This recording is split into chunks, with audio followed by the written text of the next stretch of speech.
You were WWE Tag Team Champion with Andre the Giant. Right. How was that, being a tag team partner with such a legend? It was an honor, for me to be his partner, and Andre, as you all know, just like you said, was a legend and still is today with his name all over the world. Everybody knows, especially in wrestling, or with the movies and stuff like that. Yeah, it was great, and it was a great experience. Did you travel with him? Yes. Was it tight in the car? No, because, the WWF then, always provide, a big van for him or, so. But in the airplane, yes, it was tight in the airplane, of course with the first class, but still, he's a big man, it's comfort there. Or, some of the airline don't have first class, so they have to have the whole row. Seats, the whole row. The whole row for him, so, with me, I'm just sitting right beside him or sit behind him, yeah. What was his appetite like? Was he seriously a big eater, or have you noticed anything, any stories of a big meal that was like extremely impressive? Well,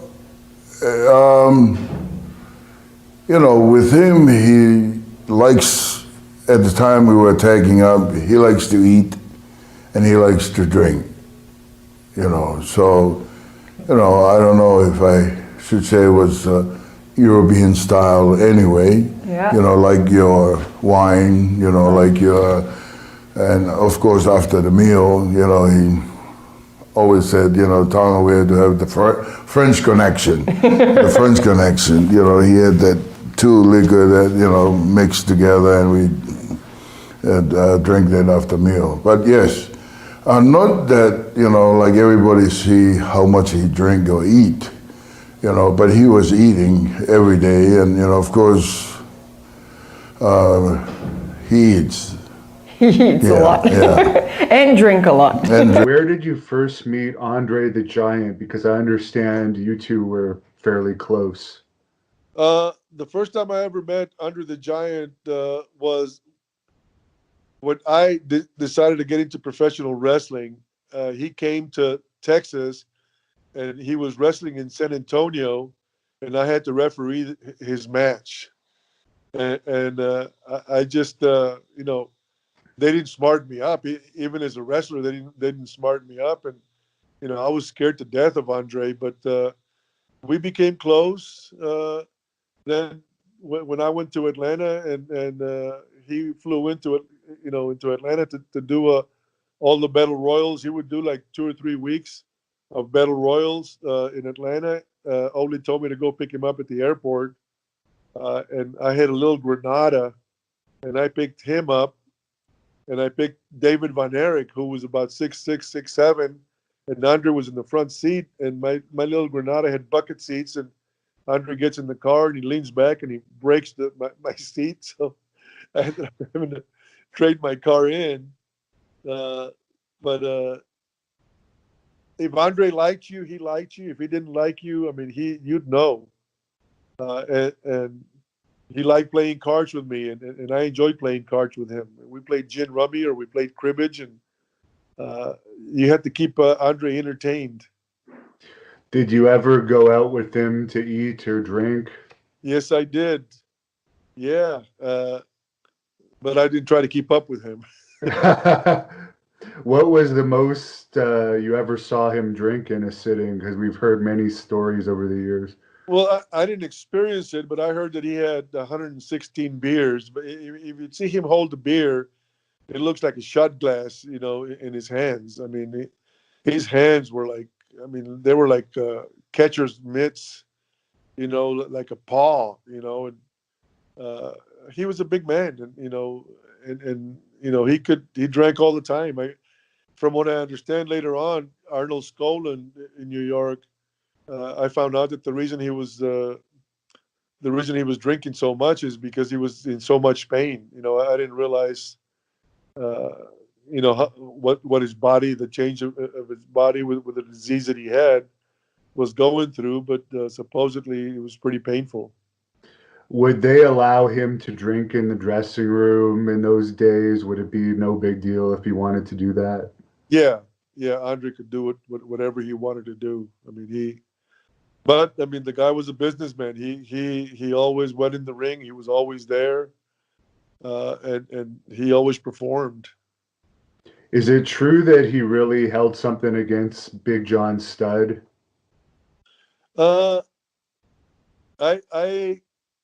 I just know for a fact that I remember we were doing the TV taping, and one of the top matches there was Andre against John Studd. They had a feud going on.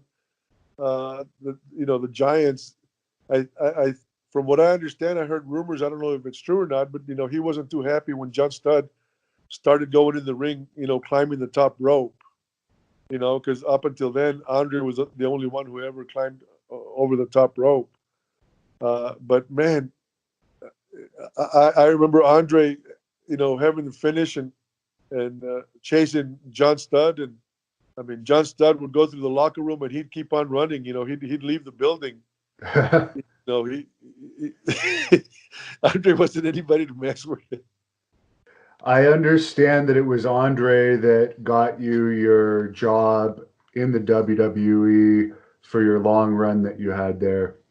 Well, I was in. I started out in Georgia. I went to Charlotte. Then I went to Amarillo, Texas.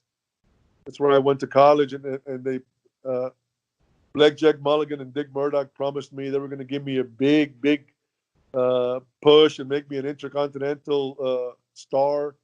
And when I get there, by that time I had been in the business, close to 2.5, 3 years, but I knew the business. And my first TV taping was against Stan Lane, and he was also coming in new, and Dick Mulligan wasn't there. And I believe Mulligan did want to give me a big push, but Dick Murdoch was a baby face, and he probably wanted to make sure that I didn't get over. So I go on my first TV taping, and he made me and Stan Lane go 10-minute draw. And I realized, I said, if they're going to give me a big push, 10-minute draw on TV with an unknown, it's not the way to go. I only lasted about 2 months there. And Andre came by. Again, like I said, Andre would come in and business would pop, because he would start doing the battle royals all over the place. And by that time, I had become close friends. Whenever Andre would be around, he'd travel with me. I would pick him up at the airports. I would drive him around. I'd hang out with him at night. He even stayed in my apartment, and I let him sleep in my bed. I told Andre that I wasn't happy, that they were treating me like crap and lying to me, and I wasn't happy there. And I had no idea that him and Mario Savoldi gave him a tape, and he brought it to. He was on his way to New York. I didn't even know that, and he showed Vince Senior a tape of me. So, as you know, in this business is very hard to make it, but it's who you know. If you have somebody that has power and can help you, that's the easiest way you're going to make it. It's very hard to make it totally on your own. And Marco wants to know how you liked working with Andre the Giant. Loved it, brother. I worked against him, of course. I worked with him as tag team, me and Bugsy McGraw, 6 man. Oh, I've done it all, man. He's just a real sweetheart. He's like a bear, man. He could just backhand you, man, like a bear. I'm sure. Years ago, we wrestled bears, Bear Man and other. They had other bears too. Nick Adams had a bear, and Tuffy Truesdale had a bear, and of course Dave McKagney had a bear. But we'd go around, and they stopped that, and we'd wrestle bears. But Yeah, yeah. Andre, man, he was like a bear. I'm telling you, you know, he could just whack you, brother, and you know, just knock your head off, man. You know, and oh man, I got did a cover on one of the magazines back in the '70s, and Andre's in the air and he's giving me the splash. I mean, in the air, and I'm laying there, boy. And you know he's going to come down. He's going to come down, brother. Man, he could have killed me, you know. But yeah, no, he was great. He was great. You know, and he was in so much pain at the end of the year. He just broke my heart at his end of career, and you know. But boy, I was there when he started in his prime, and when they brought him in, you know, from Montreal and came over from France, and so just a gentleman, man, and oh man, he could drink so much, brother, man. You know, years ago they had the beer bottles and they were long neck, real long, and his hands were so big he would grab the bottle and you couldn't even see nothing. And this is the big long neck beers. I'm telling you, it's unbelievable. And he'd go like this, look like he was sucking his thumb, man, because you couldn't see what he's doing. But he's drinking that beer, brother. And a case is nothing, man. Oh, Andre the Giant was my friend. He absolutely was. He we got smashed one night in Honolulu, Hawaii, and there was no way in the world I could keep up with him. He must have drunk 11 or 15 bottles of red wine, and I drank probably 20 bottles of beer. But I was anyway. We tried to get into his room, Jimmy White and I, and Andre was as full as a tin. Well, I've got him under one armpit. We get him through the door, and as he's going, he lost balance and he fell against the door jamb with my head between his arm and the door jamb. He almost knocked me out. We eventually got him inside and got him on bed to sleep. And I think I had a concussion for 3 days, or a hangover, one or the other. Did you ever travel with him on the road if you got along with him? I know that he used to bring some of his companions along with him from time to time.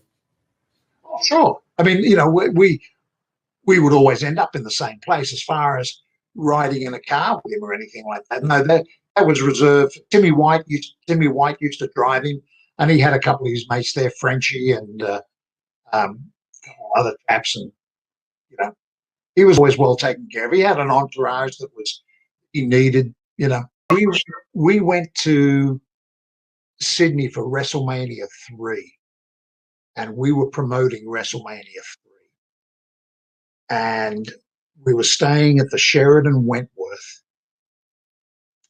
a 5-star hotel in Sydney. And it was my birthday. And Andre bought dinner. You could never put your hand in your pocket when Andre was around. Anyway, after dinner, the question came out about dessert. And then about 5 minutes later, out comes this beautiful 7-layer dark chocolate layer cake, marsh icing over the top with "Happy Birthday" Outback on it. And that was amazing, absolutely amazing. And we sat there, and between the 4 of us that were at dinner, we ate the entire cake. Now, Andre the Giant was known for sometimes taking liberties with people in the ring. Did you ever see any incidents of that? I'll tell you a funny story. I was a young guy when I started in Florida, and this girl came to Jacksonville who I was seeing once in a while, and Andre saw her, and he said, I drove Andre up to Jacksonville, and he was leaving the next day, flying out of Jacksonville. He said, boss, could you introduce me to her? So I introduced him to her. And Andre were friends, and we traveled quite a bit. even though we weren't supposed to. I was a heel.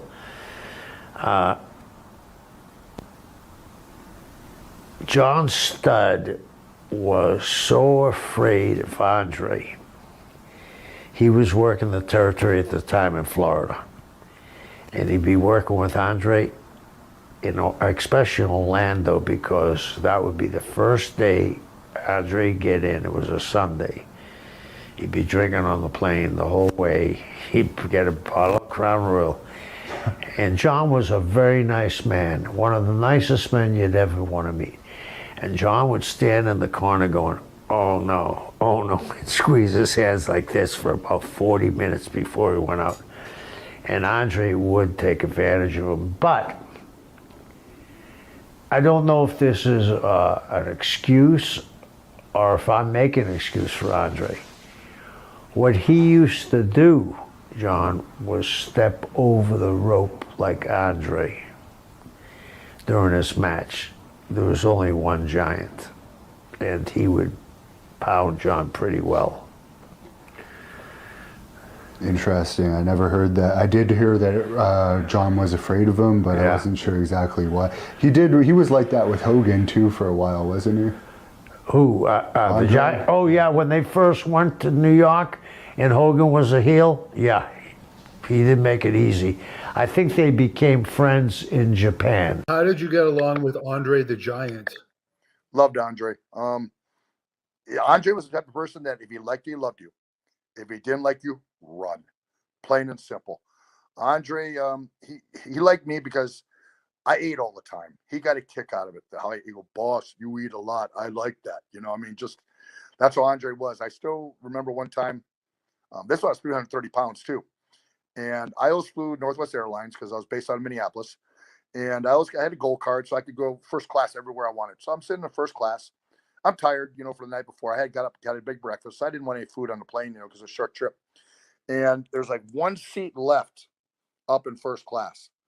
Well, who comes on? Andre. I said, oh, you got to be kidding me. So he comes over to the seat. He goes, boss, anybody in that seat? I said, no, Andre. Now, those big center things between the seats, the dividers in first class. He grabbed that with one hand. That's how big his hand was. With one hand, picked it up, pulled it out, looked at the steward, said, stewardess, can you take this? She's like, oh my God, I've never seen this in my life, And he sits next to me. I'm like, I'm afraid the plane's gonna flip to one side. There's so much weight on that one side, just with the two of us alone, And we go ahead, take off. I fall asleep. They bring some food out, and also I'm sleeping. Also get this big chop to my chest. Oh my God, his hand took like my whole chest.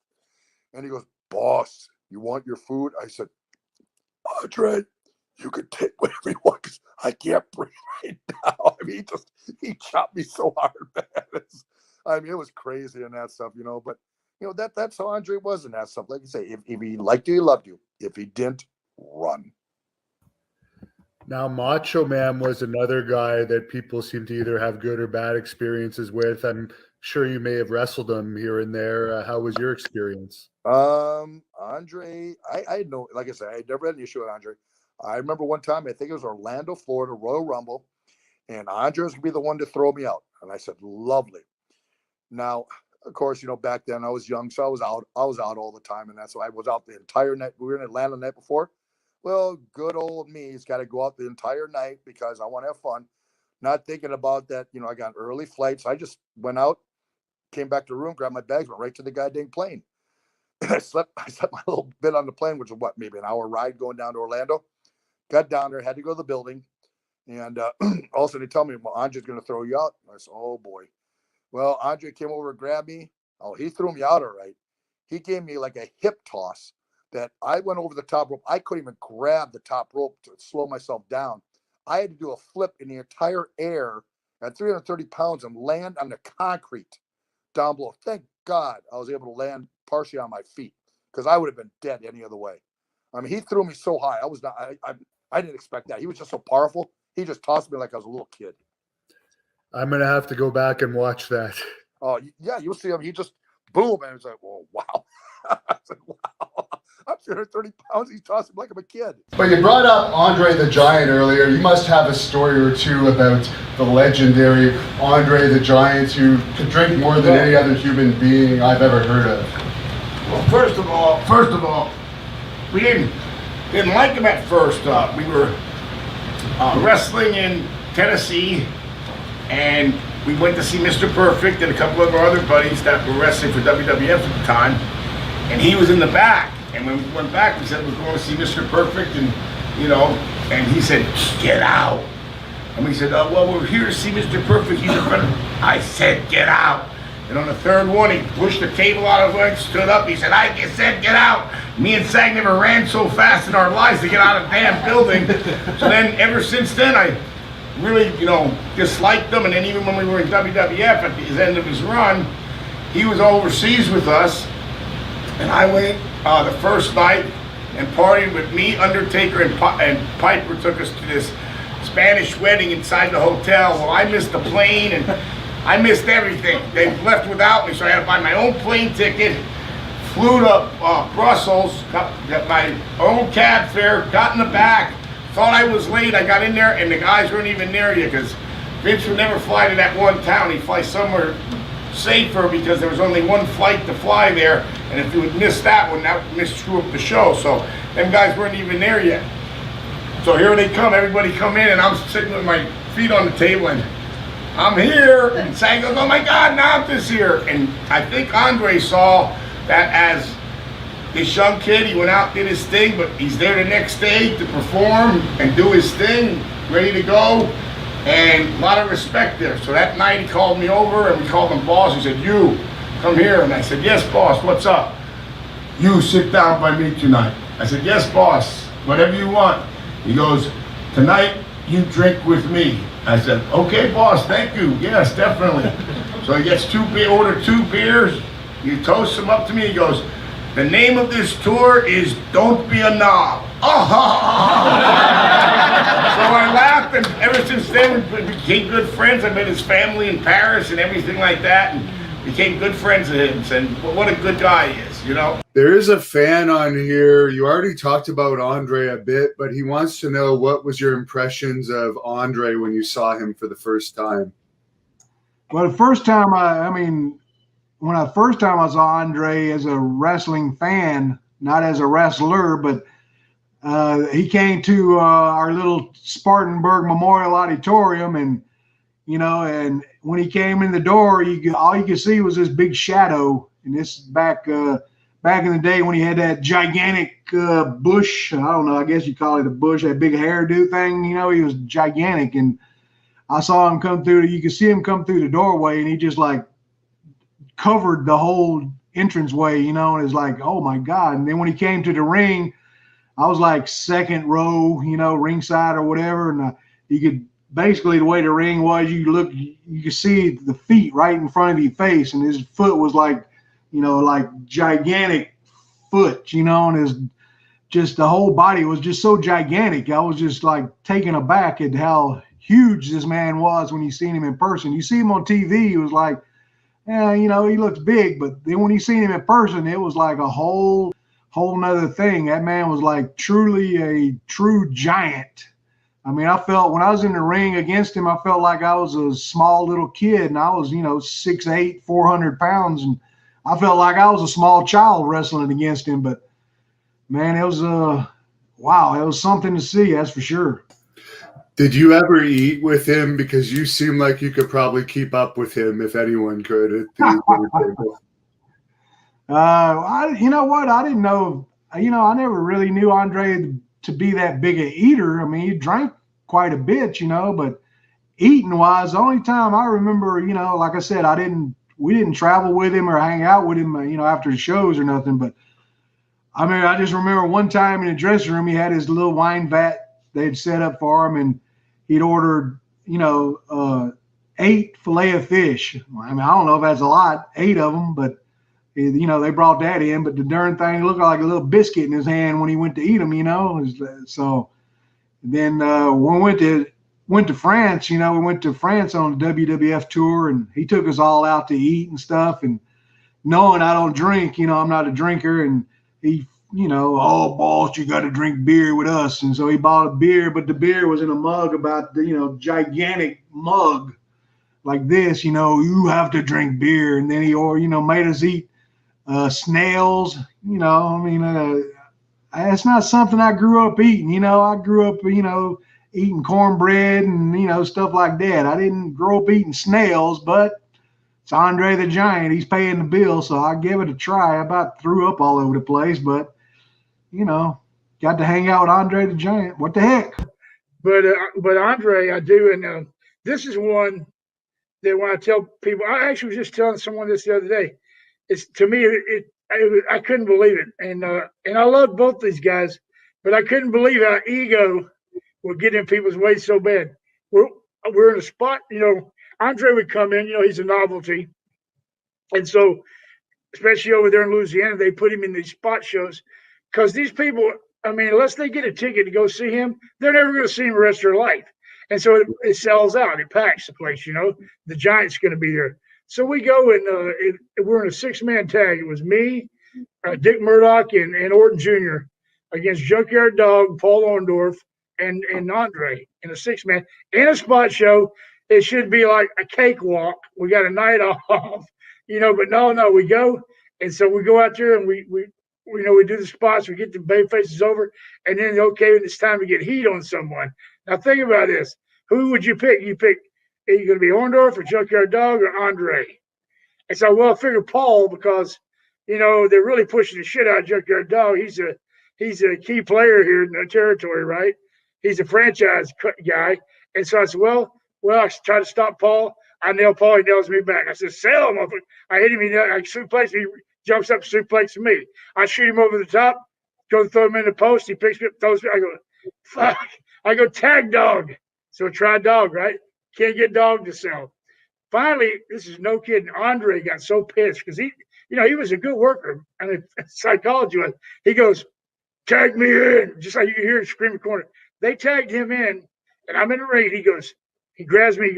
And he says, boss, back me in corner, load the boot, and let me sell. I went, what the fuck? So I did. I kicked him, and he staggered out about 2 or 3 steps, and like that big old giant was going, oh, he dropped to his knees, and he fell forward all the way down on his face. And can you believe that we got heat on the Giant? I gave them a hot time. Wow. This is totally ass backwards. Okay, but when Andre came back, I could hear him chewing their ass out in the dressing room. He got all over him, which was bullshit. Ego got to him, But golly, psychology-wise, brother, I could not believe it, Did you ever get the chance to drink with Andre? Oh my God, brother! Yes, I did.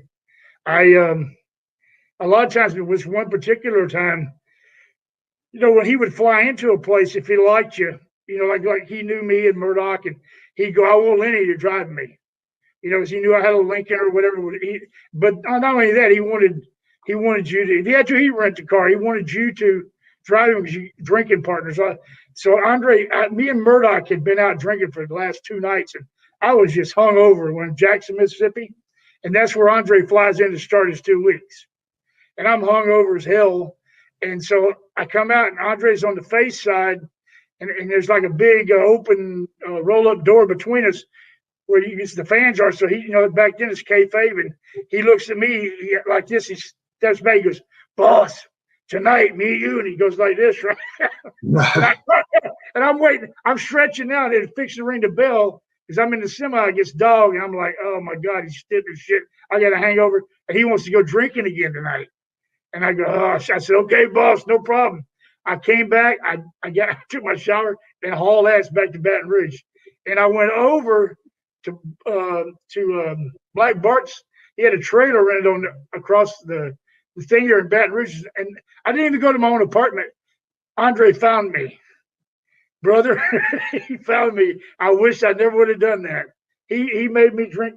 He went to After Hours Club, and that last thing I remember, he was holding the mug, and he's like, "Yeah, I don't remember drinking it." I was about to fall out of the chair. He said, "Never run from me, boss man." Yeah, brother, he could drink, believe me. Did you ever meet Andre the Giant? I tagged with him for 5 years. Well, Oh, you can wow. go on YouTube. Yeah, you can go on YouTube and pull it up. Brett Sawyer and Andre the Giant. Yeah. Nicest guy in pro wrestling. He died at 44 because his bones grew through his brain and and that's what killed him. Is his bones kept growing and growing and just wouldn't stop. And that's how he died. Is it true he was very generous and would always buy dinner and stuff on the road? To be honest with you, he was never like that with me. He's always very humble. He'd want to get if it was over 300 miles or under 300 miles, he'd want to get a case of Budweiser and 2 bottles of vodka. And by the time you get to that town, he had it all gone. He could drink a lot, I can tell you that. But he was the nicest guy in the world he's the nicest wrestler I ever met, I can tell you that. And he broke my seat, and I told Don Owens, he was the promoter, and he was like, well, heck, go tell him to pay for it. I was like, you told me to drive him around, and I'm tagging with him. You go tell him. He was just joking with me, but he paid for it. But Andre, I thought, was super nice. He always calls people boss. And I asked him, why do you call everybody boss? He said, it's hard to remember everybody's name. In fact, Andre the Giant used to come in quite often. And it was just kind of cool seeing those two together, because you've got Andre and then you got Andre, and then, my dad on his own was 7 foot tall, 350 pounds, big guy. And then, Andre's Andre. So, but it was funny to look at them, like you've got me and mini me, my dad being the mini me, which was unusual. Did he kind of take care of you as you were getting into the business, knowing you from a young girl, Andre? Andre? Yeah. No, not well. Yes and no. Kind of a wild story about that was on my first trip to Europe. Andre was on the trip. He was on the tour, and I was going over there for the first time. And so Andre had told me, I guess I had won the title. So Andre says, well, Robin, you're too young. You're too skinny to be champion. So his idea, he thought it'd be best to put about 30 pounds on me. So he says, that's what we're going to do. And what I want you to do is I want you to, for every meal, I want you to come sit by me. We'll meet for every meal, and we'll make sure that we get you beefed up on this trip. So I wasn't real thrilled about it, but as Andre, you got to do whatever Andre says. So the very first night we're there, we were at a restaurant. We were in Italy and at a restaurant, and we walked in, and they had, how you have a salad bar and you've got all the we call them fixins, for the salads. They had a seafood bar, and I'm talking like exotic, like the octopus and just things I didn't even recognize. And I'm from Louisiana, and we eat just about anything. So they had all of this stuff just hanging out, and I was like, oh man, no way. If he heads for that salad bar, I'm done. There's just no way. But he actually didn't do that, but he ordered some fish. And the first thing he did, they brought the fish, they set it down. It was the whole thing. And I like my fish fried, honestly. But there was this whole big, it looked like it was just like, they just caught it, threw it on the plate. But the first thing he did was just pop out the eyeball and eat it. And I don't know, I thought I was going to lose it right there. But I said, oh, ho. There was no way I could even sit for another meal. So I took off. I actually kind of excused myself, went back to the hotel, and God bless him. I mean, he was so angry, and he wouldn't talk to me for the rest of the trip. So we finally made peace somewhere down the road. But yeah, it's not fun having Andre upset with you. But I'm sorry, I just can't eat eyeballs. Just can't do it. Yeah, I've heard once you get on his bad side, it can take some time to make up with him. Oh yeah, yeah, because you can't outdrink him. You know, you can't even forget outdrink him. You can't even last. You know, you can't even hang with him. Yeah, I mean, he was so his. I mean, I'm sure you've heard that everybody's heard, you know, what a big heart the man had. I mean, no pun intended. Just he's a phenomenal person, but he would get his feelings hurt pretty easily. And you knew it. You knew it if you pissed him off or you hurt his feelings. You definitely knew. What you gonna do? Don't piss off a giant. They always allowed him to drink, didn't they, in the dressing room? He was the one guy. Yeah, him and Lou Albano. You know, I never drank in the locker room. You know, I didn't like wrestling drunk. You know, but you know, I did a couple. There were a few exceptions.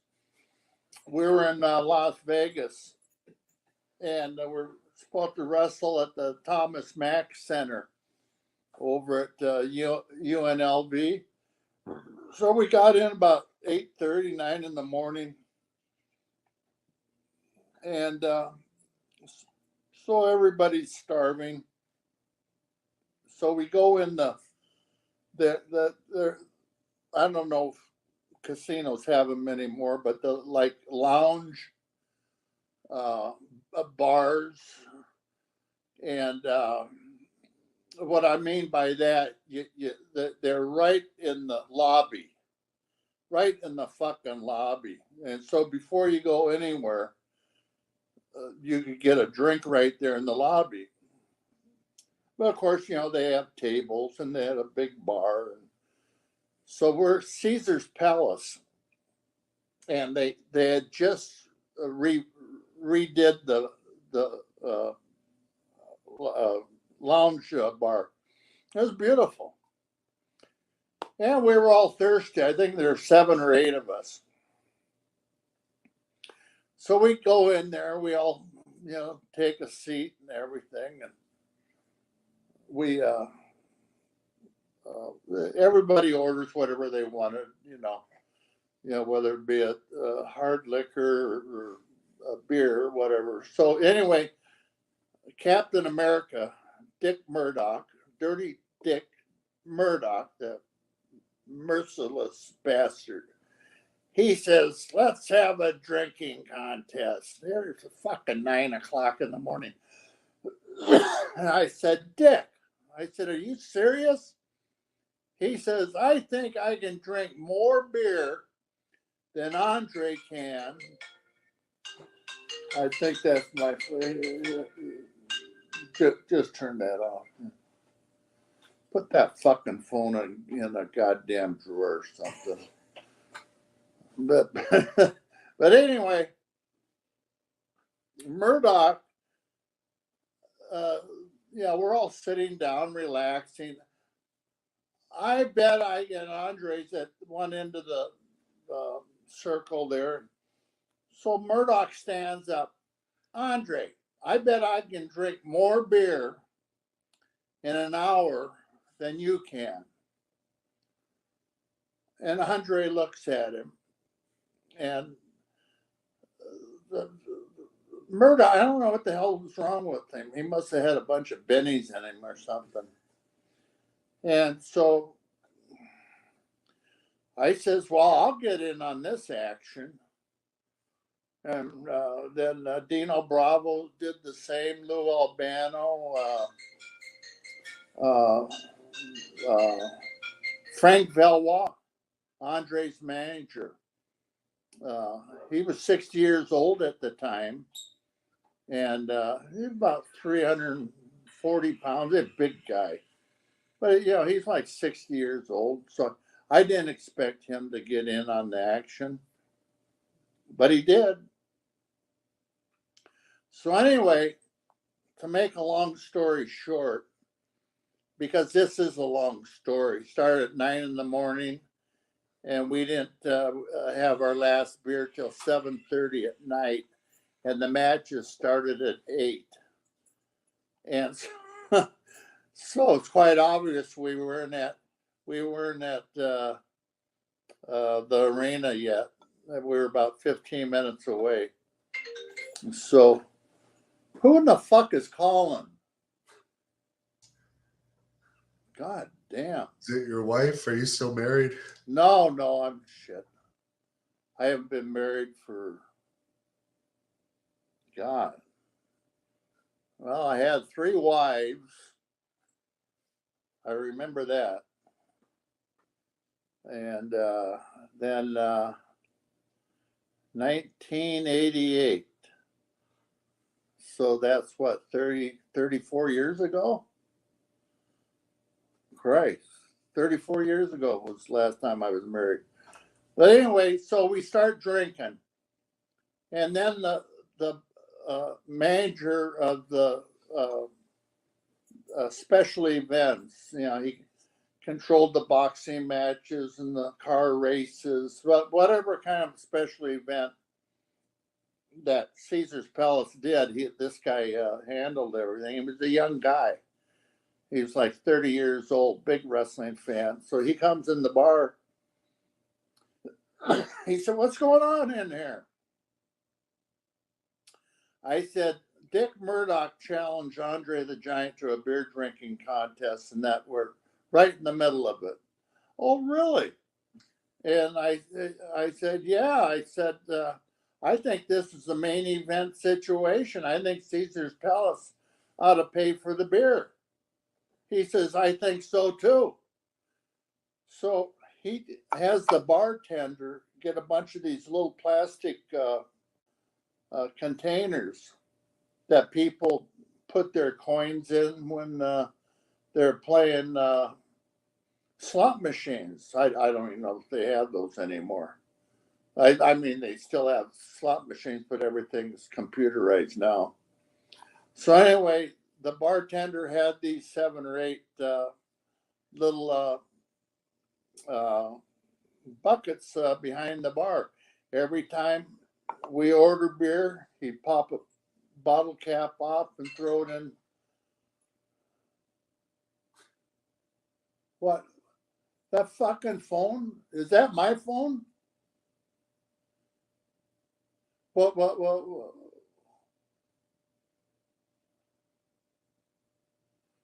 Fuck. No peace, Hannibal, I'll tell you. But anyway. I hope it's a ring rat. I hope it's one of the groupies that saw you at the convention today. Oh, thanks a lot. What the hell would I do with her? I'd have her stripped down, I'd turn around circles. I said, "That looks familiar, lady." I'm sure someone in there has a Cialis for you. Yeah, I guess, yeah. But anyway, after all those hours of drinking, I mean, we were all fucked up.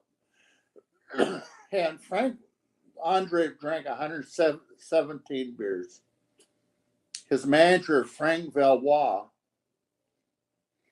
drank like 65 or 70. And here's this guy 60 years old at the time. And I think I took 3rd. And I drank 46, 44, 46, something like that. And Big Mouth Captain America, Dick Murdoch, drank like 40. He was like 5th.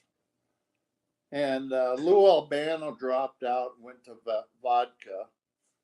And Dino Bravo drank quite a few. Dino drank about 40. And so after like 7 o'clock at night, the manager came in and he says, well, he says, I can't count everybody's bucket up, and here's the list. I wrote everybody's name down, and that's how we knew, who won and who drank what. So we get somebody said, oh, Arnie Skolin called. I said, well, you told him that we're on our way. No. I said, well, why not? So anyway, we get the van from the casino, from Caesar's Palace, and we all pile in, and we get over to the arena. We pull up in the back, nobody there. I said, shit, is anybody in here? We go and turn that fucking thing off. God damn. I don't know. The phone's over with the fans in the comment section, but so what happens when you get to the show? Oh, so we get to the show, we walk in the back, and I didn't know if anybody was there. We go inside, there's 19,000 people in there. We go in the locker room, Arnie Skolin says, okay, guys, who's the wise guy that pulled this bullshit off? He says, well, it's Andre. And of course, Skolin was running the show, and he eventually wound up being Andre's manager after Frank Valois retired. He said, don't pull that shit on me. And he says, the show's already started. The show started 5 minutes before. I said, well, we're all here now. I said, yeah, you're all fucking drunk. I says, no, we're just drunk. We're not fucking drunk. And he says, God, what the hell am I going to do with you guys? So anyway, we get our bags unpacked and everything. He said, Patero, you're working with the Giant tonight. I said, yeah, I know. He said, for TV, we need 15 minutes. I said, 15 minutes. Can we make it 10 or 12? No! I said, okay. I said, well, talk to Andre. See what he has to say about it. I don't have to, I just tell Andre, he'll do it. I said, okay. I said he drank over 100 beers. What? I said, yeah, he drank over 100 beers. I didn't even drink half that many. I drank a little over 40. Holy fuck. He said, okay, do your best. And because it was televised, 19,000 people in the place. And to give you an idea how well we did, we went out there the next month and it was sold out again. Skolin says, God, you guys killed me. Yeah, so, yeah, we had a fantastic match. We wound up going 17 minutes. We didn't touch each other for the first 12. And people wanted to kill me because, I was a bad guy. But I liked being the bad guy. So that's how it was back in the day. Let's refer to your body part as your breadstick. Okay. Let's refer to it as that. Does that sound good to you? Let's refer to it as like an Olive Garden breadstick. Yeah, like put like two of them breadsticks together and about the same. All right. It's about almost the same length, maybe. All right. So two of these. Yeah. Two of these together. We'll mash them up. Maybe Yep. three. What do you think? Three or no? Just two. I think two wide. You mean? All right. We'll. They're about So we'll, 14. they're pretty big though, Verge. I don't know, man. The length about 14, maybe. Okay. So you claim that you have the biggest breadstick in wrestling. That's what you've the biggest breadstick. Virgil, that's a serious claim here. I think I had the second biggest. Oh, the second now. Wait a second. I think the first was always Andre the Giant. Oh, of course. Of course. That's not even fair, though. You know? That's not even fair. I mean, Andre had a piece of meat on him, man. Did he? Yeah, I heard about it. Okay. And then one time Andre came in the shower and he hit me on my back and said, "What's up, brother?" Uh-huh. I start backing up toward the fucking kept my ding-a-ling in the front and backed up to the shower head almost, you mean? Yeah. I said, "What's up, man?" He said, "Oh, brother," and his damn dick was like, it was swinging like an elephant trunk. So he shut my ass up real quick. Always told people was that Andre was king of the fucking shower. Okay, I was second on the second on the list. All right. So you're number 2. We can correct that error. That you're not number 1, you're number 2, because of course anyone's going to lose to Andre the Giant, right? Oh, he had a piece of meat on him, like it was like you ever see an elephant trunk? Yeah. Now, Yeah. like that. Like Dumbo. Like Dumbo. Andre had a big heart.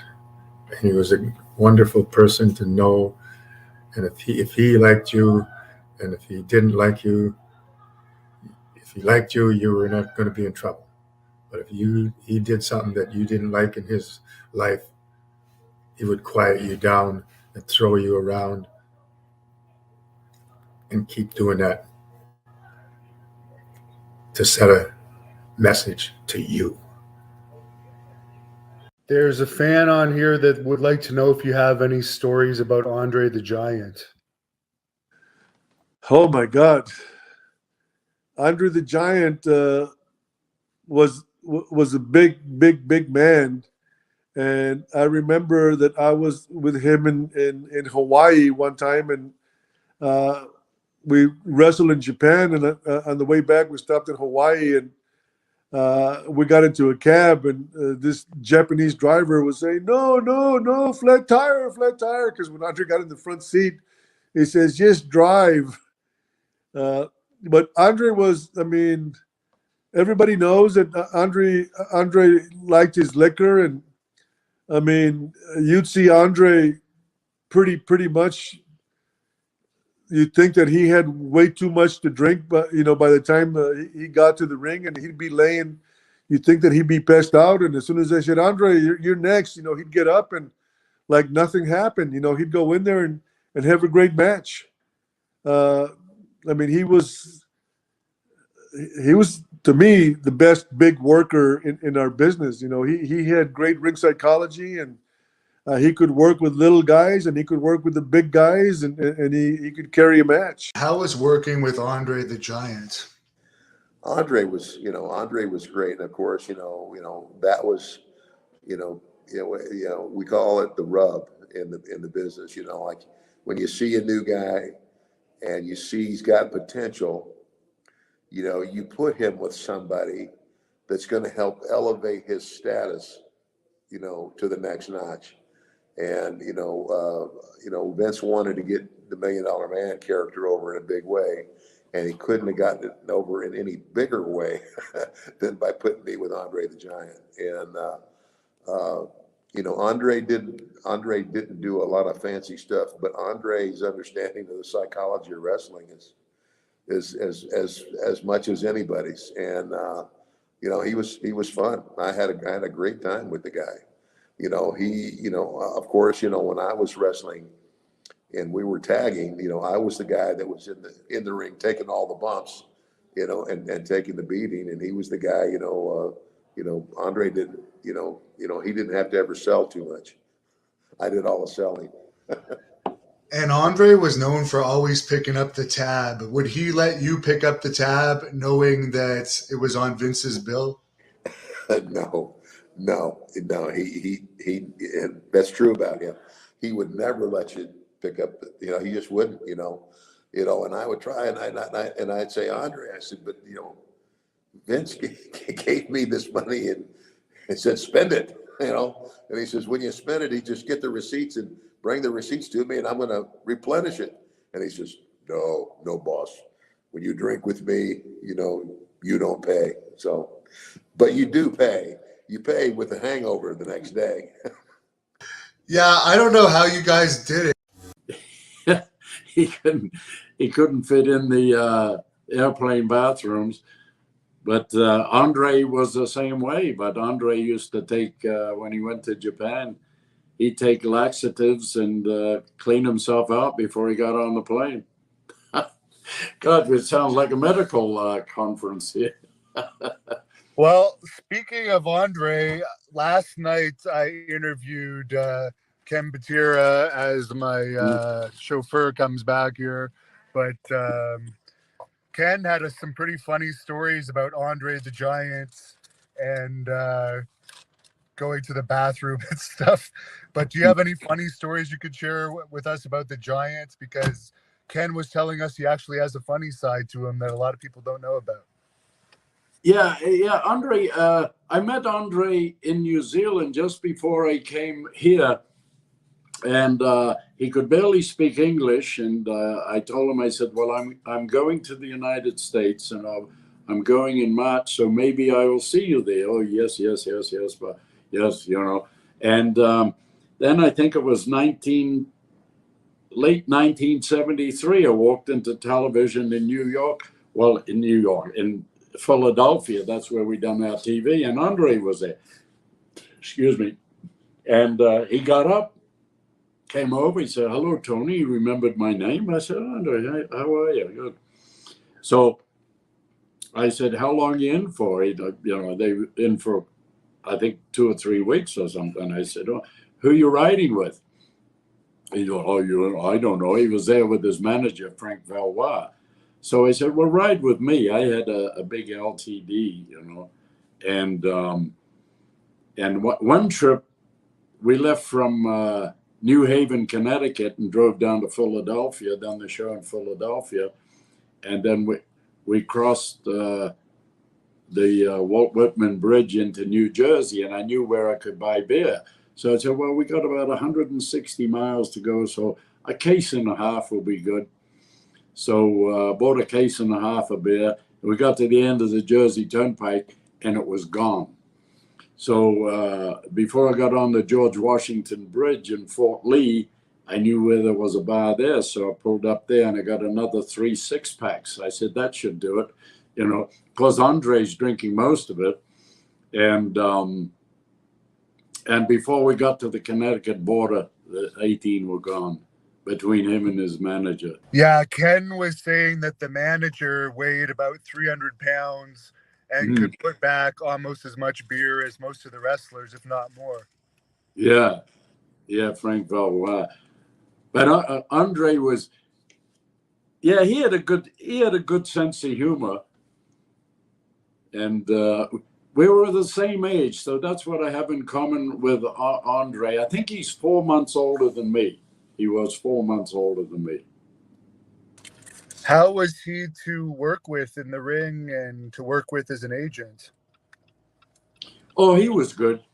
Yeah, he was excellent. Actually, I was down in the Carolinas, and I was driving him around. It was one of those holiday weekends which were big in the Carolinas. And we had a show in the afternoon, and the night show was Greenville, North Carolina. So I drove him from the afternoon show, and then we went to Greenville, and he was working with Jimmy Snuka, and it's still one of the best all-round matches. Never mind, a giant against a regular guy. It was just absolutely fantastic. He could work. If you could share any stories about Andre the Giant. Andre, yeah, what an incredible athlete, larger than life figure. He worked quite a few times for my dad. He would come in during the Stampede shows, and always a great draw. And what can you say about Andre? He was just an incredible performer. Who had great agility, knew how to wrestle. He wasn't just sort of a lumbering giant that got over because of his size. He had worked a lot in France and Europe, and then really learned how to wrestle in Japan. Long before he even came to North America. But he was a skilled athlete. Like for his size, he was incredibly gifted and could perform well in the ring, and not a guy that you took liberties with. But Andre could be temperamental at times. You just never knew what you're dealing with. He seemed to be more gentle and at ease with females. Especially if you're at a bar or a restaurant or a festive party or something. Andre was very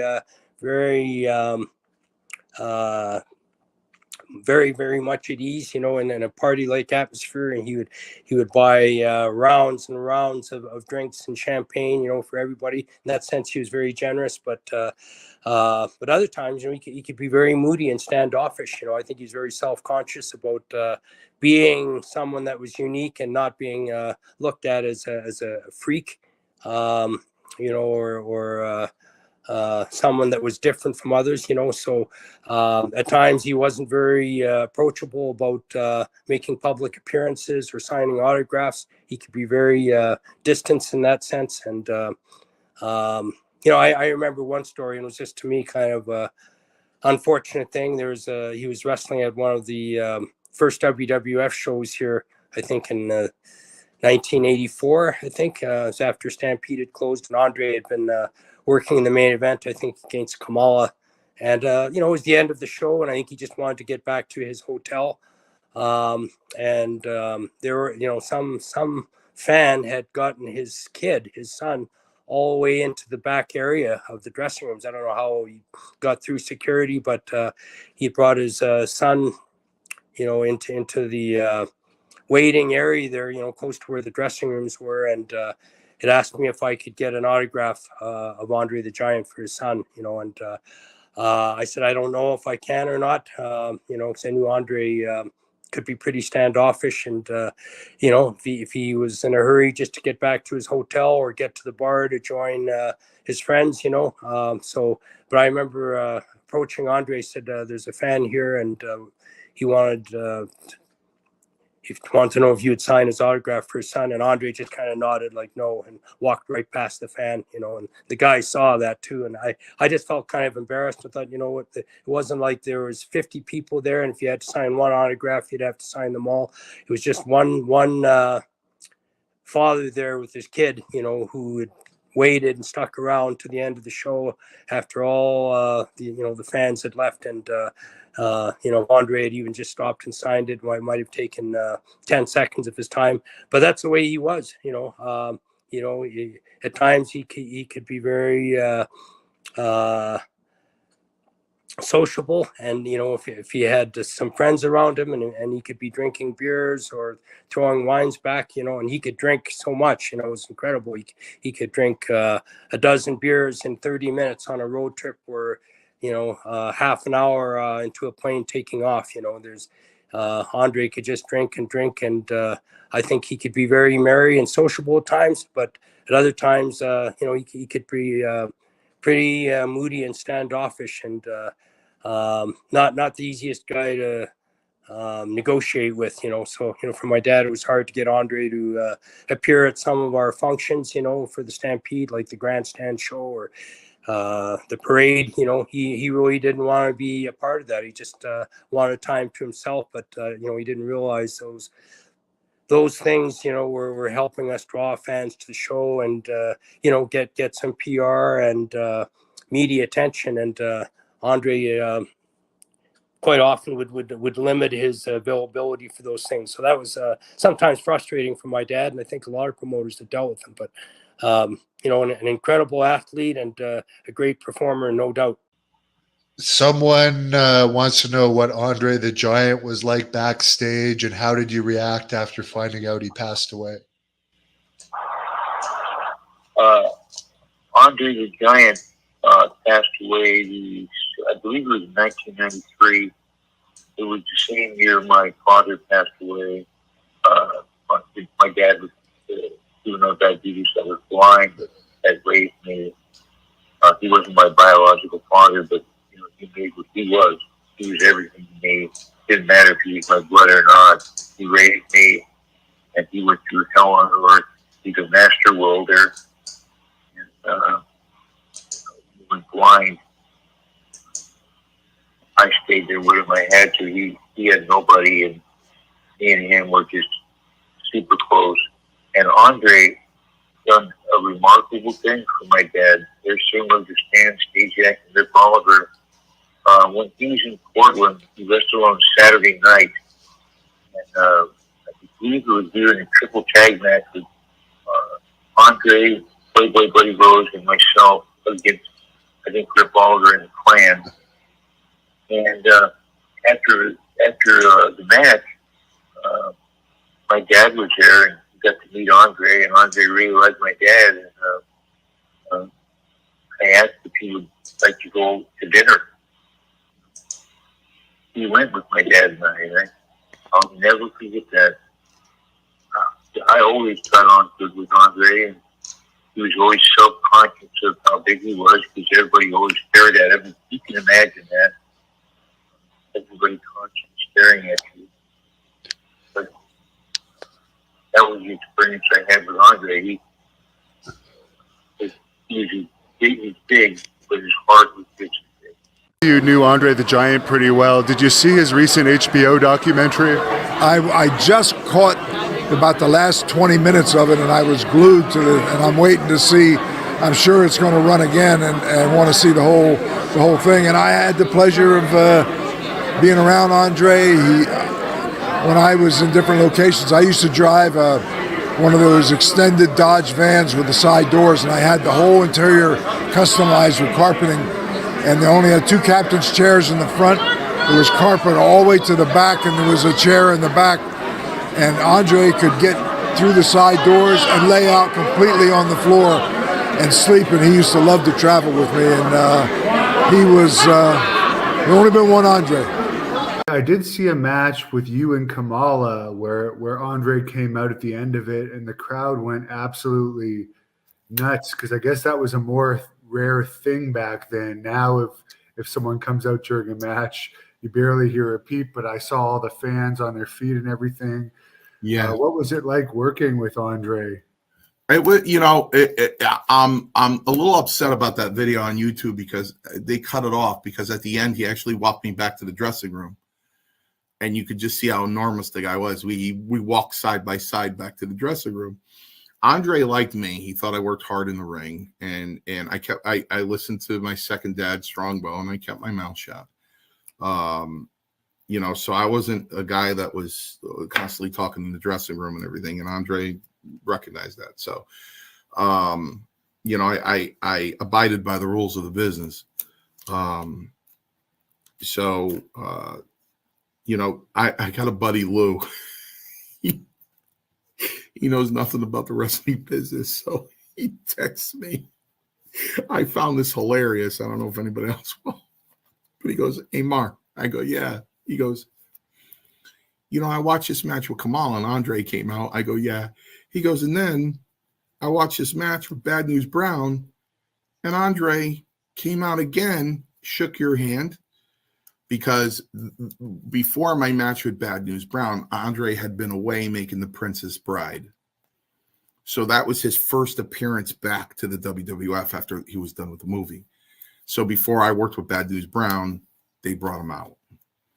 And he came in, shook the referee's hand, my hand, and then, of course, Bad News wouldn't shake his hand. He's a heel, so he wouldn't shake his hand. And Andre laughs. And my buddy Luke goes, "This guy comes out twice, 2 different matches, and he doesn't help you. What's up with that?" I don't know, Lou. He goes, "He literally just left you there. One time he watched you get beat up, and the other time he just came in and shook your hand and let you. He won't help you. He couldn't help you." He started laughing. I go, "No, Lou, he didn't help me. I'm sorry." But Andre didn't have a middle road. Andre saw black and white. So if he liked you, you were fine. If he didn't, you were screwed. So I'm very you'd never hear Andre say he's okay. No, he either liked you or he didn't. So I was fortunate. I'll admit I stayed away from him in battle royals. I don't know. I just didn't want to get hit by Andre. Every time I get close to him in a battle royal, I went the other way. I'm like, go the other way. So I didn't. No, I wasn't. I wouldn't. I didn't work with him in battle royals, which would be the only opportunity I would have had to work with him. Those Andre matches, that's really, really cool. What was it like working with Andre the Giant? Andre the Giant was a true professional. You know, you get in the ring and you trusted the guy. You had to trust him. You know, you mean when somebody as big as he is, as tall as he is, and you do what he asks you to do too in the ring. But there really wasn't too much talk between me and him. He would do his thing, and I would do mine to get some heat, and so where he'd make us come back, and we go home, and that's pretty much it. You know, I never worked with him in a house show of any kind. So you mentioned Andre. What was Andre really like? I mean, is he really this big drinker, this big guy? You know what I mean? Yes. All these stories, is this actually true? Yep. And now Andre, I got photos here, but they're on the phone that I'm using with you now. Otherwise, I'd show you Andre in New Zealand, 350 at 7'4". Now, the last show that he did with WWE, he was, you know, he had knee surgery, and he was in Butch and my corner, the Bushwhackers corner, against the Natural Disasters. He was 540 pounds. So he gained 200 pounds, you know, from 69 to 92. 92, that last match was when we were against the Natural Disasters. If you look up on Google and that, you'll see an interview with us doing it for the show, the Natural Disasters, a promo with Andre with us. Yeah, he's got the canes on his hand, right? Yeah, he was. Now, mate, I travel with this big bastard. I love the guy to death. You know, if he liked you, he'd look after you, and he looked after me and Butch when we arrived in Montreal, and of course, after Montreal, we were doing the territories around the States. You know, we went for Stu, and then we came in the States. Now, I've got to tell you how going to Stu, but we worked around the States, so we met him. You know, he was brought into a lot of territories for a week. You know, in summertime, brought into territories for a few shows, and that we worked with him in a lot of areas, a lot of territories. And then of course WWF. But one night we were with him. We were way out the north of Canada, and we were working against him and I think Dominic DeNucci, God bless him. He just died last year. You remember Dominic DeNucci? Oh, yeah. Actually, oddly enough, I interviewed him about a month before he passed. He sounded as healthy as could be, so I was shocked when he passed. Yes, I was with him too. And that him and, of course, Dominic DeNucci and Tony Puglisi, they were the big tag teams for Vince and up in Canada too, the Italian Connection. Anyhow, I worked with Dominic and Andre up north for a week, and we're driving back. And of course, he had Frank Bauer, his manager, with him, driving the car. And he was driving, or Frank was. Anyhow, they bought 72 beers. I'd say 2.5 hours later, we had to stop at a truck stop to get another 72. Wow. So he is a big drinker, to say the least. You know, a can of beer would be 2 or 3 gulps. You know what I mean? Yeah. That was a can. And that big hand would just go like that. That big hand would just go like that. And the can would be crushed. Bang. You know, your monstrous hands.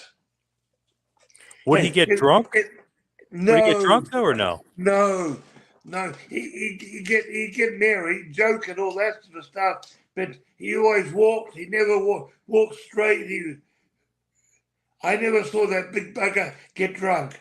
You know, he joke and ha ha and all that sort of stuff and have a good time. But I never saw him. And Vince was the only guy that let him drink in the end. You know, in the 90s and the late 80s, and that Vince would let him drink in the dressing room. He was going through a lot of pain at the time. You know, that giantitis, he never got shot up, you know. It was too late for him, I think, when they came out with all those drugs that would control the giantitis, or whatever you call it. To control the gland, yeah. Yep. Yeah, and he was in a lot of pain because between the joints, the cartilage, with that hormone, it grows the cartilage between the joints, and it pushes the joints apart, and that's where the pain is. You know, the cartilage starts growing. So there's too much testosterone in their system. Yeah, for sure. Do you think he was drinking because he was in all that pain, or was he drinking for I fun think, too? In the end, he'd have before the show. He'd drink 2 bottles of red wine before a match.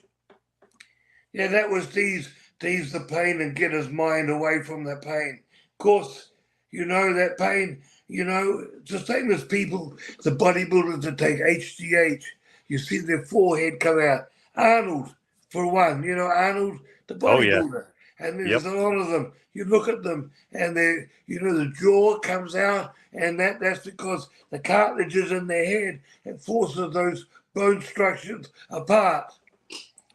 And he was drinking, but he was a lot of fun. We'd meet him later for meals. He had special places in Montreal where he used to go and eat. I forget the street, but he'd have a place upstairs on the corner of off the main street, off St. Catherine's. There's the main street of Montreal, downtown. Down one end is east and west. Now one end, the east end is very French. That's where Butch and me were living. They didn't, if you walked in a store, they talked French to you. They didn't want to talk English, even though they knew English. We were there then, yeah, and with Andre. But he took care of Butch and me.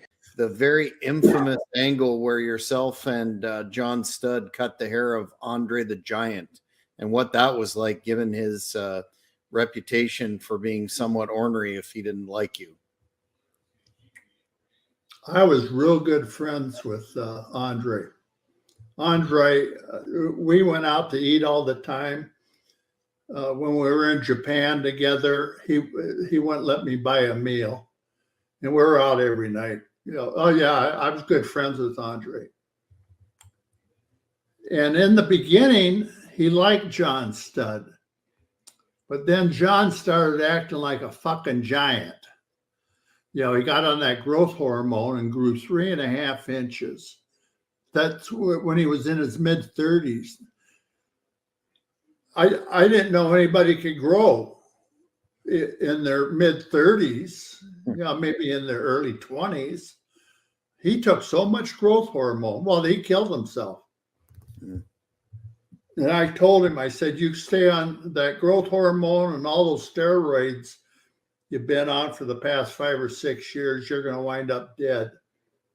And he did wind up dead.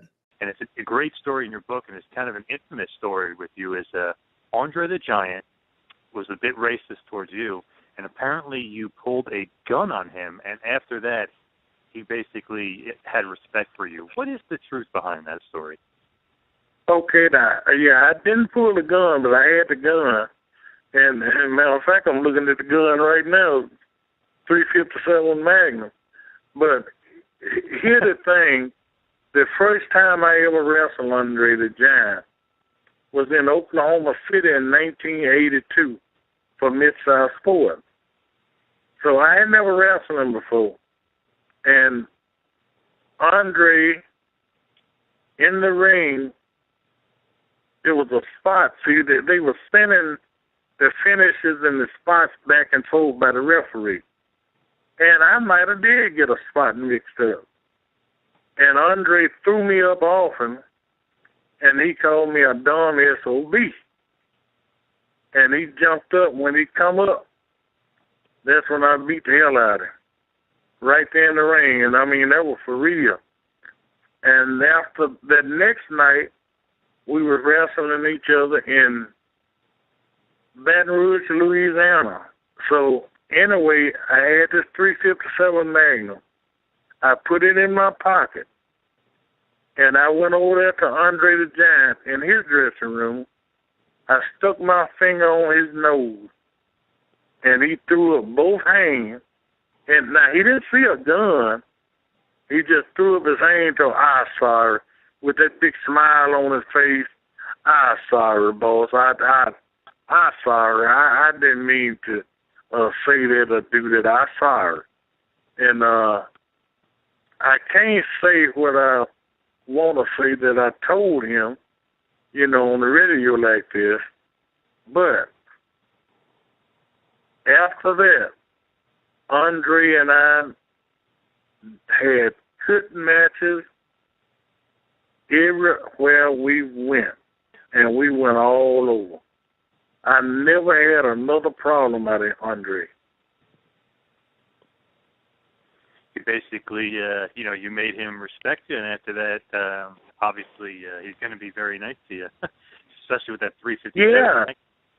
Yeah, but see, he didn't see the gun because I had it in my right pocket, but I had my hand on it because, you know, Andre, as many times as I've wrestled him, he's a scary big old son of a gun. And he's scary looking, and he's powerful too. So I wasn't taking no chance on him jumping out of that chair like a bear, and you know, it hurt me. I was gonna shoot him right there on the spot.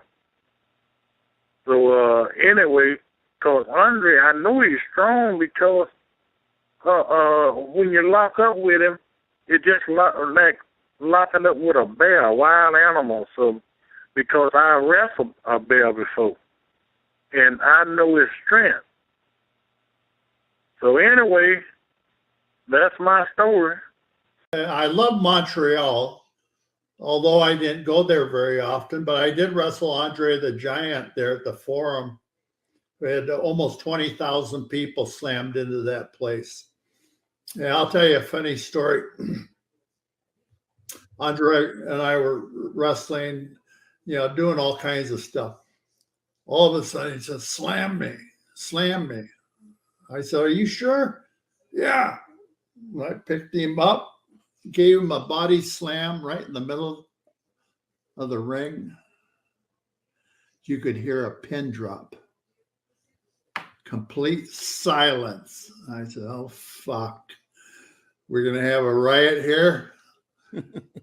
The riot didn't start for another 10 minutes. But he was near the rope. Yeah, he rolled over a couple times, so he'd get near the rope. I covered him.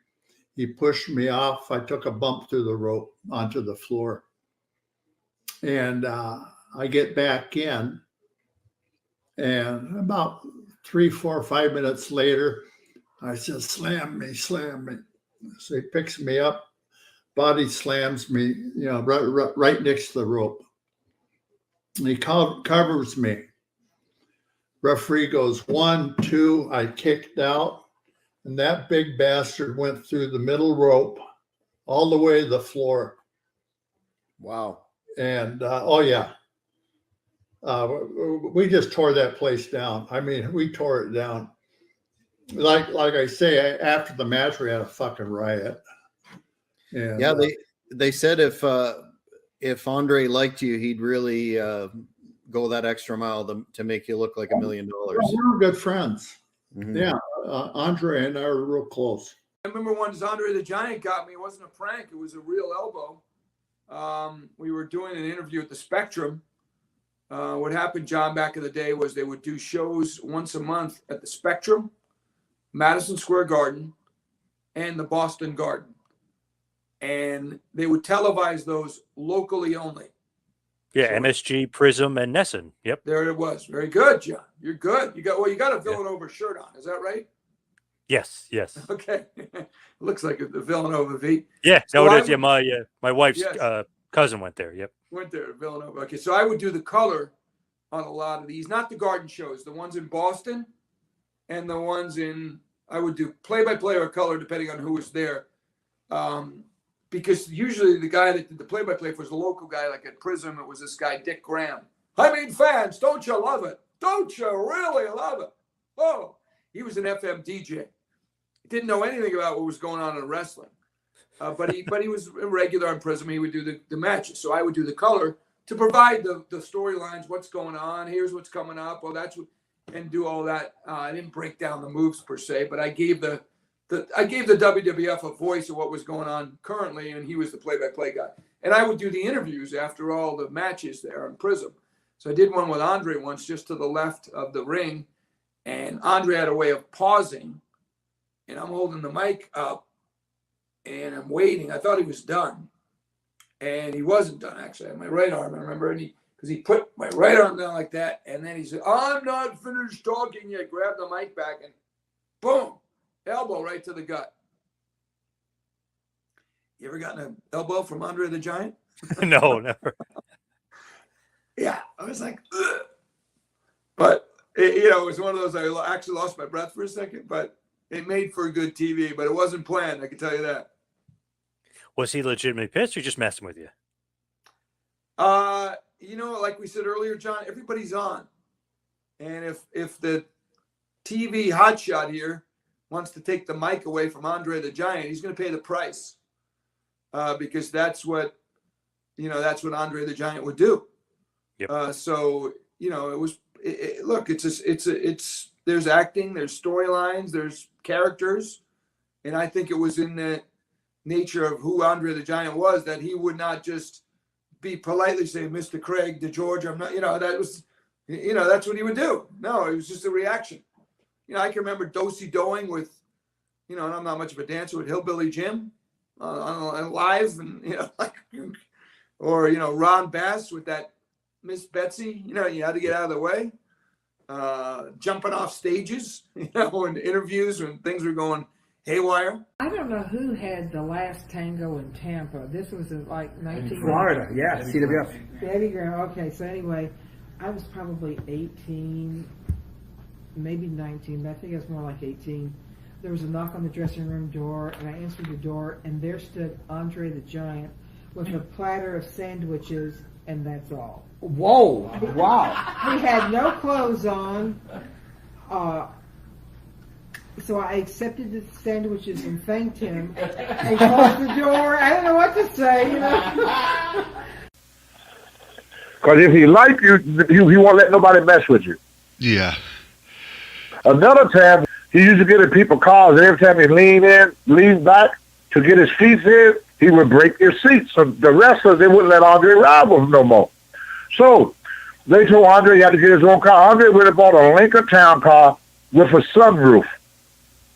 So he could stick his And head out. he got these goggles, these big goggles that put on his face. And when he drove his car, he stick his head through the roof of the car.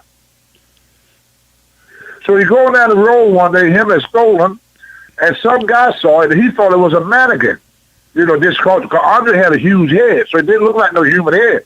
So when the guy got up beside Andre, he's looking at his head sticking out the roof of the car. So Andre turned to look at the guy. The guy got scared and let go of the steering wheel and hit the side of Andre's brand new car. Andre chased him down. The guy locked the door. Andre grabbed the car and flipped the car over with the guy in it. Wow. Yeah. Another time I was in Norfolk, Virginia, and Blackjack Mulligan, I know Blackjack was one of them, Angela Mosca, I believe, was one of them. So about 4 big guys, they're going to throw Andre in the water. Andre didn't want to go in the water. So they're going to throw him in the water. Man, shoot. Andre threw them guys around. Blackjack was a big guy. Yeah, and he was known for being really tough, too, apparently, from what I heard. Well, not with Andre, he was. Andre just threw him like he was a rag doll. like a regular. And another thing people didn't realize about Andre too, if he didn't like certain wrestlers, he would check the oil. Really? Now, what that means, what he would do, that he had big fingers. I mean, huge fingers. Andre would get you down on your stomach, and he would take his thumb, and as hard as he could, he would hit you in the rectum with it. I couldn't even imagine how painful that would be. Boy, I saw him do that to a guy one time. I said, I'm glad he likes me. But I said, I'm so glad he likes me. And I saw Andre in Japan chase Hogan out of the building. Don Morocco was watching the match with Don Morocco, and Morocco said, well, I guess Hogan's reign over here in Japan is over. He said, Hogan is not the man over here in Japan. And Andre chased him out of the building. He sent people back to the building and get his clothes. He was scared to come back to the building. Yeah, because didn't he bully Hogan for a while in quite a few of their matches back when Hogan was a heel? No, it was just something about them. It was something. Nobody really know what the true story that happened between them or something, but it was something that was about Hogan that Andre just didn't like. I don't know what it was. You know, I never tried to get that much into the business because when Andre, I try to stay out of Andre business. I just hung around him a lot because he liked me, you know. When he was around, I never had to pay for my meal. I come and sit there, boss, you come sit with me. I think he liked me because me and him was what we called the oddballs. I was the only black guy, and people used to make fun of me because I was black, and Andre was the only jank. And with me, I always tell Andre I got bigger arms than him. Yeah. I said, Andre, don't you wish your arms were as big as mine? He liked that. Right, because you pick the on only him a bit. thing Andre, well, he didn't like people to talk about his size. He didn't like that. A lot of people don't, because it makes him feel like the odd man out. He wanted to feel like one of the guys, you know? Yeah. So if you made Andre feel like one of the guys, but if you walk up and say, damn, look how big your hands are. Oh, wow, you so big. He would get away from it because now you're outcasting him to him. What's the most you ever witnessed him? Yeah, you always want to be a normal guy. If you treat him like a normal guy, and you know, the same thing with the midgets. They were the same way. I mean, if you started talking about how short they were, they didn't like that. Okay. Right, so it was just the opposite with Andre. You're like a short person, don't want you telling them every day how short they are. They know they're short. Or a fat person don't want you telling them that they're fat. That's true. They know they're fat. Yeah. Well, Giants are the same way. Because people always looked at him like he was in a zoo or something. So he always feel like he didn't fit in. So when you made him fit in and just treat him like a normal person, he would treat you like gold. He felt like he could hang around you. He just want to be normal. And I gotta ask you, before he passed away, I remember he was telling Arnold Skaaland. Skaaland's passed now, so there's nobody to back up my word. But because the people that was there, they're all gone now. SD is gone. Skaaland's gone. I don't know if Rene Goulet is still alive, but he was one of the people who used to be around Andre a lot at Friendship. He was so afraid that when he died, they didn't want to experiment on his body. So that's why he wanted to be cremated as soon as he died. That was his risk, to be cremated. He didn't want to be buried because he figured they were going to dig him up and put him in the laboratory. Wow, that's very interesting. Because Andre was not like Big Show. See, Big Show is like a big man. Yeah. The Great Khali's like a big man. Andre was not like I'm not trying to badmouth him. He was not like a man. He had 60-some teeth in his mouth. But if you really look at it, he had very, very small teeth. Yeah, it's almost like a dinosaur. Yes. So they say that Andre was that missing link between, being a Neanderthal. Because if you look at his build, he was built like a giant dwarf. That's true. He had the same build as a midget. He was like a giant dwarf. If you look at the way he's built, he had this long torso, short legs, short arms, and a big head. If you take a picture of Andre and get a picture of Laurel Lillibrook and put them right beside each other, They got the exact same build. Andre's hands came to his waist. If you look at yourself, the average person's elbow come to their waist. That's true. Just look at picture of Andre and then think of a draw. Yeah. He looked just like Lil Louis. He built like Lil Louis. Him and Hogswallow had the same physique as Hogswallow. Now that you mention it, that's a very good point. Nobody noticed that, but the scientists did. And you got to feud with Hogan when you got there. I mean, you got some WWF championship matches. One in New York was a big one, then a huge one in Philly, which was on the Prism Network. Yeah. I wrestled Hulk a lot, all over the country. Jesus, I don't even know how. I all together, I probably wrestled Hulk 200 times. I'll tell you who I wrestled the most. I thought that I had wrestled Andre around 400 times. He said, "No, boss, 600 times." Oh my God. I said, "Really?" He said, "Yeah." He said, "All the battle royals all over the country, that was like 150. Yep. And we were always the last two in the ring." I said, "Yeah, no, you're right." And then all the tag teams, the 6-man tag teams, the 8-man tag teams, the individual matches. We had like 250 individual matches.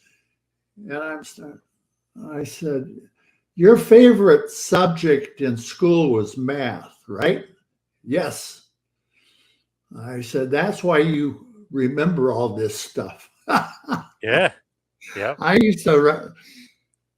Favorite guy in the world to play cribbage with was Andre. I love playing cribbage with him. He won about 60% of the time. I mean, we played all the time. And he was a hell of a card player. Rummy, he loved playing rummy, but cribbage was his favorite. Cribbage was my favorite too. And after about a year, I said, "Andre, give me some tips." "What do you mean?" "Give me some tips on cribbage so I can beat you more often, so we can level the playing field here. You beat me 6 out of 10 times. That's 60%. I only win 40%. We have to make it 50-50. He started laughing. He started laughing his ass off. Oh, yeah. He must have liked you though, because he let you shave his head. I mean, not let you, but storyline wise, shave your head. Yeah. So he must have liked you a little bit. Oh, we were good friends. Oh yeah, very good. We used to go out all the time, and we used to have dinner all over the country, wherever we were, especially in Japan. When we were over to Japan together, this one place, Rudy's. Rudy was like a 6'3", 300-pound German.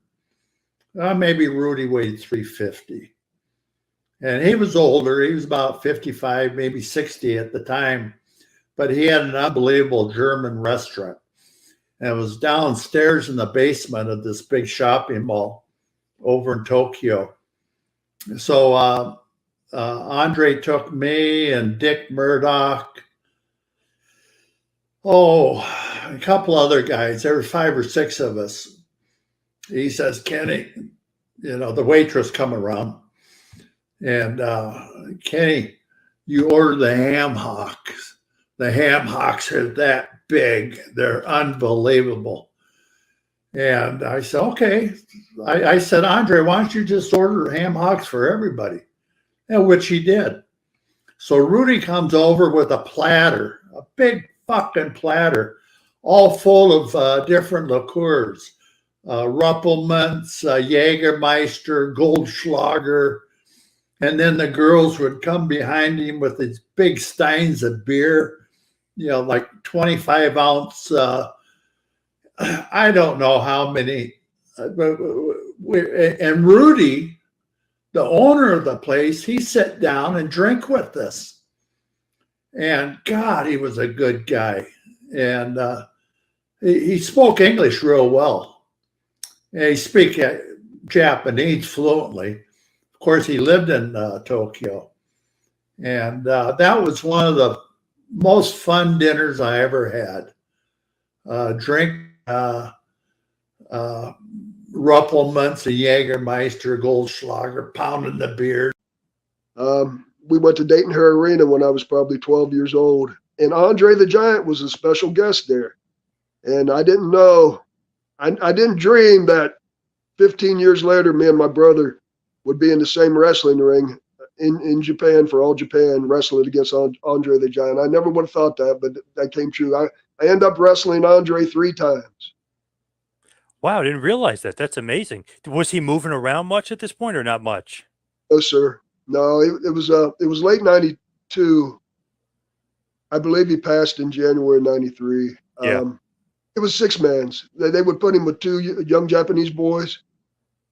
And it was me, my brother, and the Patriot one time.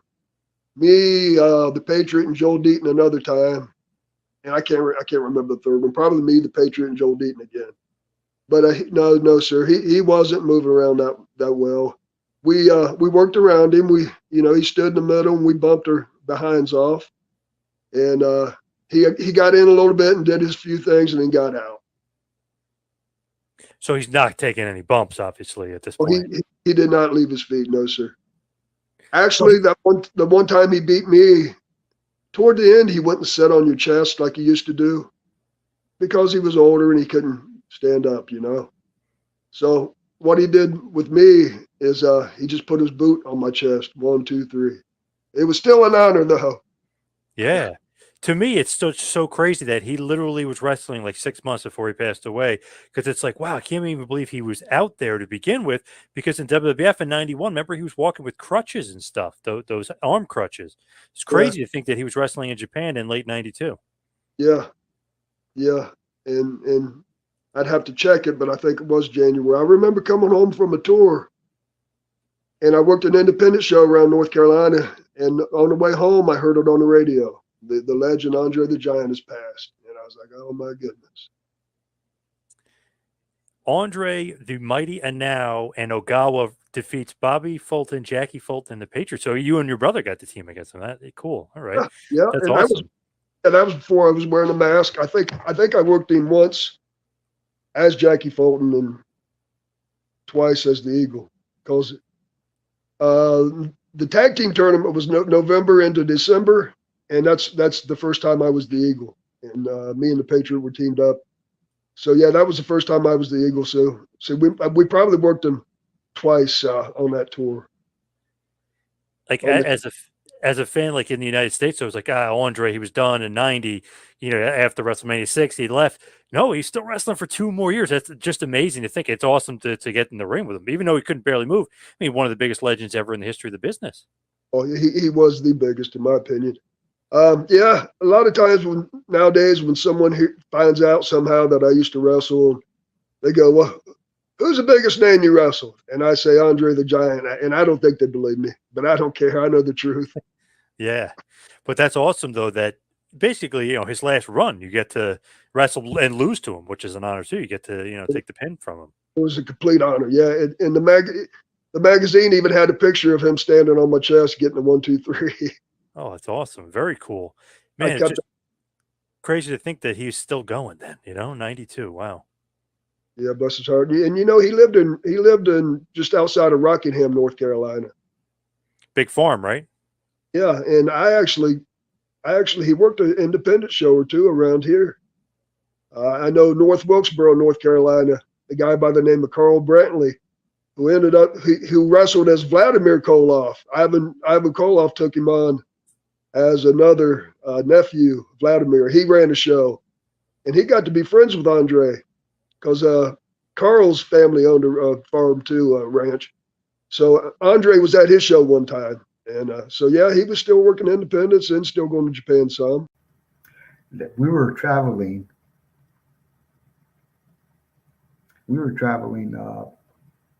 from Port. Well, he had the promoter back then, I won't say your name, had a problem with his car because he went to pick up Andre at the airport, and Andre was so big that he broke his front seat. He was upset. So Andre was in the dressing room in Portland, and I was there at that time in the Portland, Oregon territory, and I happened to be there that wrestling time. That promoter was upset, and I offered to volunteer because I had a 1973 ragtop Lincoln Continental 2-door, and when I put that back seat back and down, I couldn't even reach the pedals. So I told the promoter at that time, I said, hey, I'd like to, if you want me to, I'm in the same shows he is for the next 2 weeks here, and we were in the same shows. I was in earlier matches, you know what I mean, like preliminaries. He was in the main events. So I said I didn't mind taking him, and he turned around and he was sitting down and he looked at me and he says, "You do that for me, boss?" I said, "Yes, sir, I would." And so we became very good friends. So we were traveling from Portland to Pendleton. So it was about, I'd say, 3-4 hour drive. So I'm driving and he's talking to me and I'm laughing and he's laughing. And the way I could do it, I had to seat all the way back down.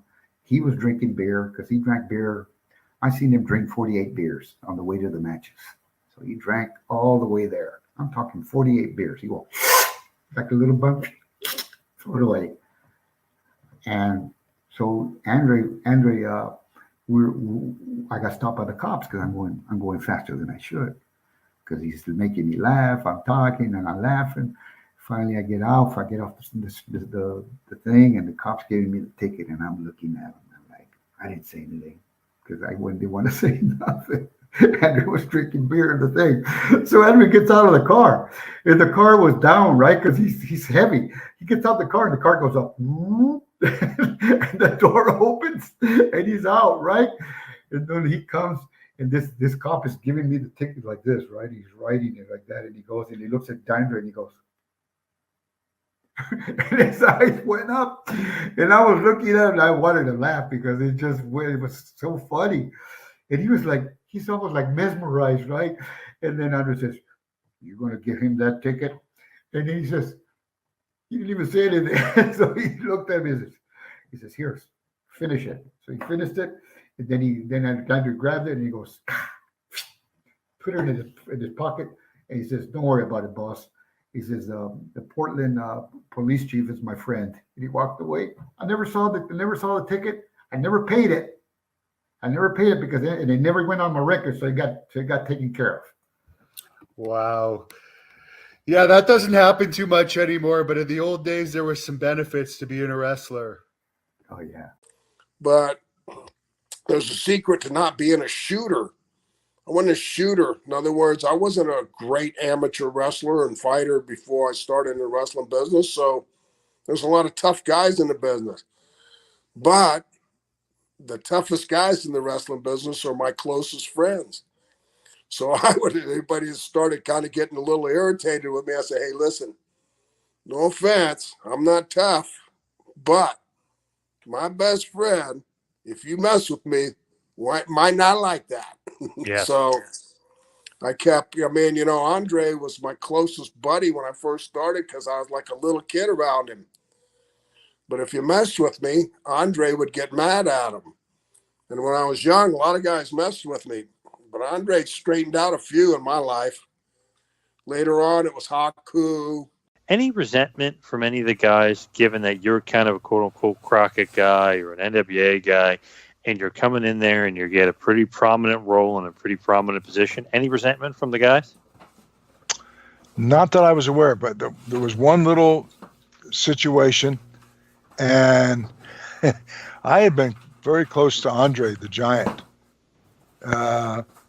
When he was, when I was in Amarillo, when I was in other territories, and he was barnstorming where he would come into depending on the size of the territory, anywhere from a week to 3 weeks. And invariably, I would have him over to my home to cook a home-cooked meal for him. And I thought that I had, a really a good relationship with him. And Vince was always up front. There was no like things going on behind and things said about. He was very upfront, which I have great respect for him for that. But he told me that it shocked a lot of people when I was hired to go to New York. And Andre was there at the time. And because my background had been so closely associated with the National Wrestling Alliance territories, Vince told me one day, he said, Andre came to him, and again, Andre would go to other territories, but like Vince is the one that booked him out. And he said, Andre came to him, he said, I just want you to know, because we don't have any secrets around here. He said, Andre said, you sure that you're good with hiring this guy? Because he's been so strongly associated with the NWA. You have any reservations at all? And Vince said, no, I'm very comfortable with hiring him, and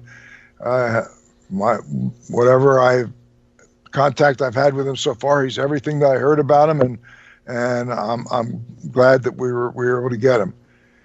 Vince then, excuse me, made it a point to share that conversation with me about Andre, and he said, I just want you to know that Andre came to me and said, hey, he's one of those NWA guys. Are you sure that you want him here? And we laughed about it. And I don't know if Andre ever even knew that Vince shared that with me, but that's how Vince was. He didn't want behind the scenes maneuvering, secrets, that kind of thing.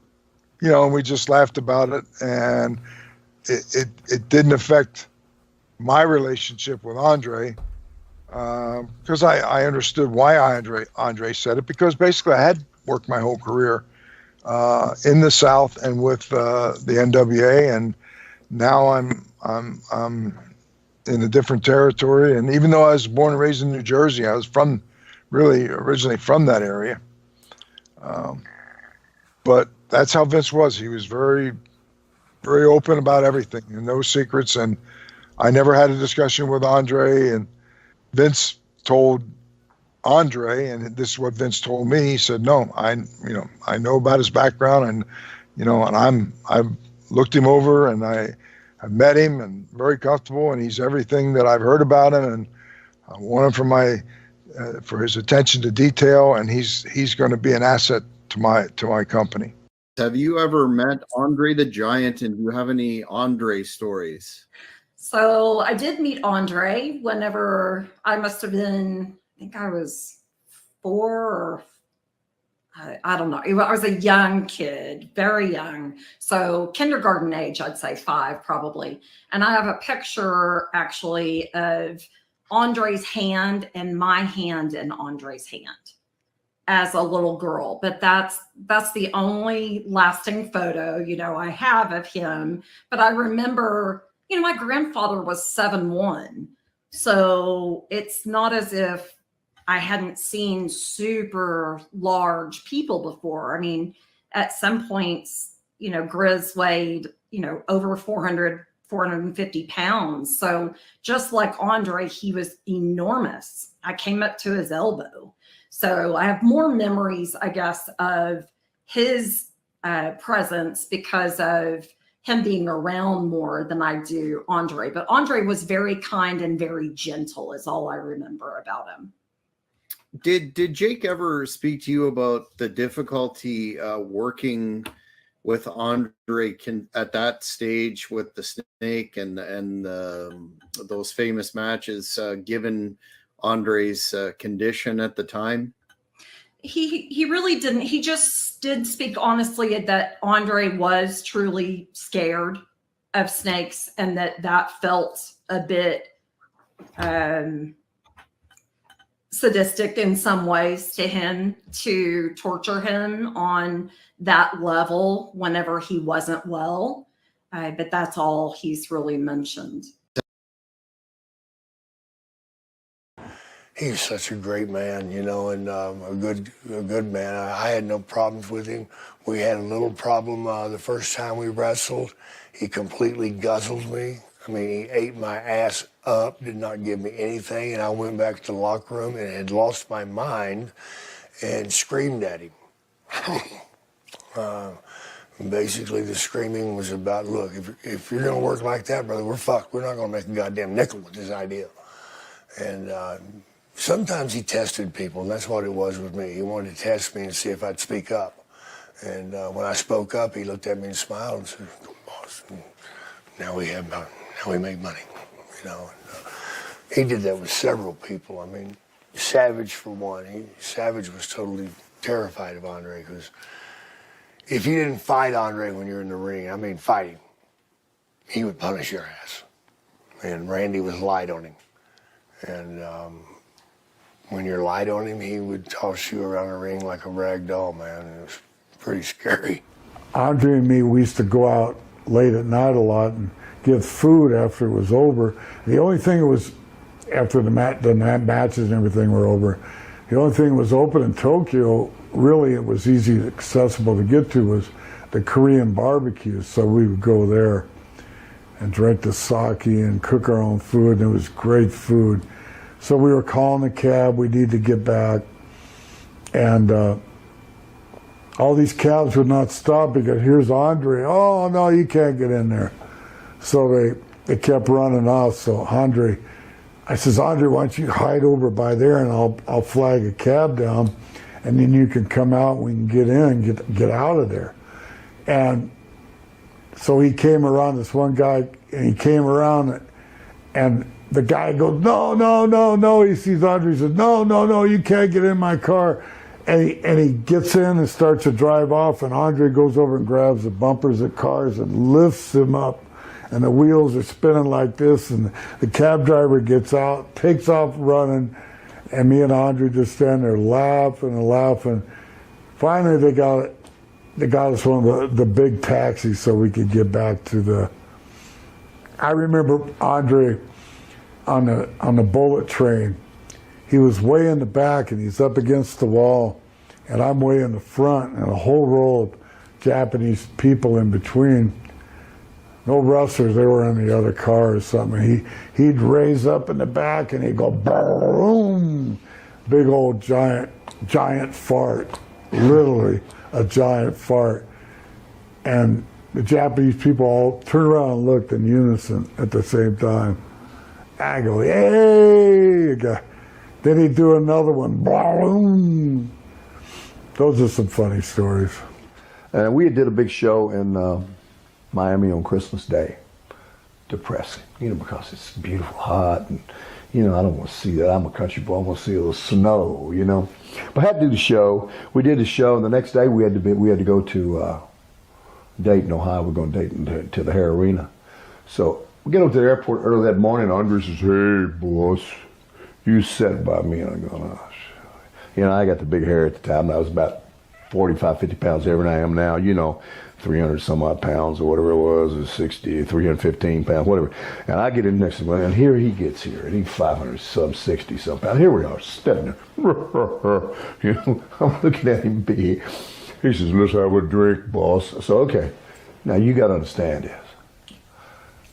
Cut through it, go through it, finish it up. They started bringing all these little bottles. Vodka guy, but he bring all these little bottles out, everything. From the time they allowed us to begin the beverage service to the time they cut us off, we had drank 56 bottles of liquor. I drank 8. He did the rest of them. Just on a flight from Miami, on the U.S. Air flight that time, from Miami to Dayton. Before wrestling. In the morning, it was morning time. Yeah. But that's what he did. And I drank 8, but I was like goober face. Because I'm not really drinking, I don't really care about it. And he did all that. We went through everything on, and the girl said, the airline girl says, "You all have to drink all the bottles." All the bottles. I mean, everything. The lighter ones first, then he went to the darker ones, rums and the things, whiskeys and whatnot, and he got on the wine. It's crazy. I can remember it. It's the time Andre got arrested. We were in Omaha, Nebraska, and Andre he was really pissed off. His back was hurting. Andre got arrested? Yes. There was some TV camera people there for the 10 o'clock news doing some filming. And when Andre went out to the ring, the guy got the camera and put it right in his face, and he pushed this fucking guy. So now they bring 20 cops. But during that match, Andre had enough of this Warrior. So this Warrior, bang, bang, bang, and Andre's in the corner, and this guy's going to charge in, and when he did, Andre went.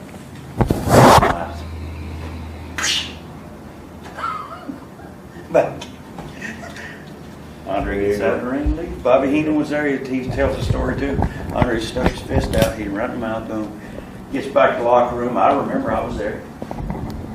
Oh, they had 20 cops in there, but they did bring in the lieutenant, the top guy. And he said, Andre, the guy we had a complaint. We got a file. We got a. As far as the deal. It was just a bad night that night.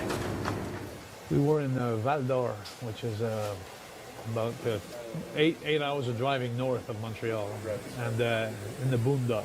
But anyway, the show was over. We're received in this restaurant pub, and this guy comes out, and we're all sitting, me, Raymond, Dino Bravo, and Andre the Giant, and this guy's drunk. Right. And he comes behind the Giant, and he had 3 of his friends with him. I guess he just wanted to show off. So he comes in behind the Giant, and he slaps him on the back. Right. Just a slap, like a friendly slap, but hard enough that we all turn around, like, and Andre just like snap. He got up real slow. The guy started running outside.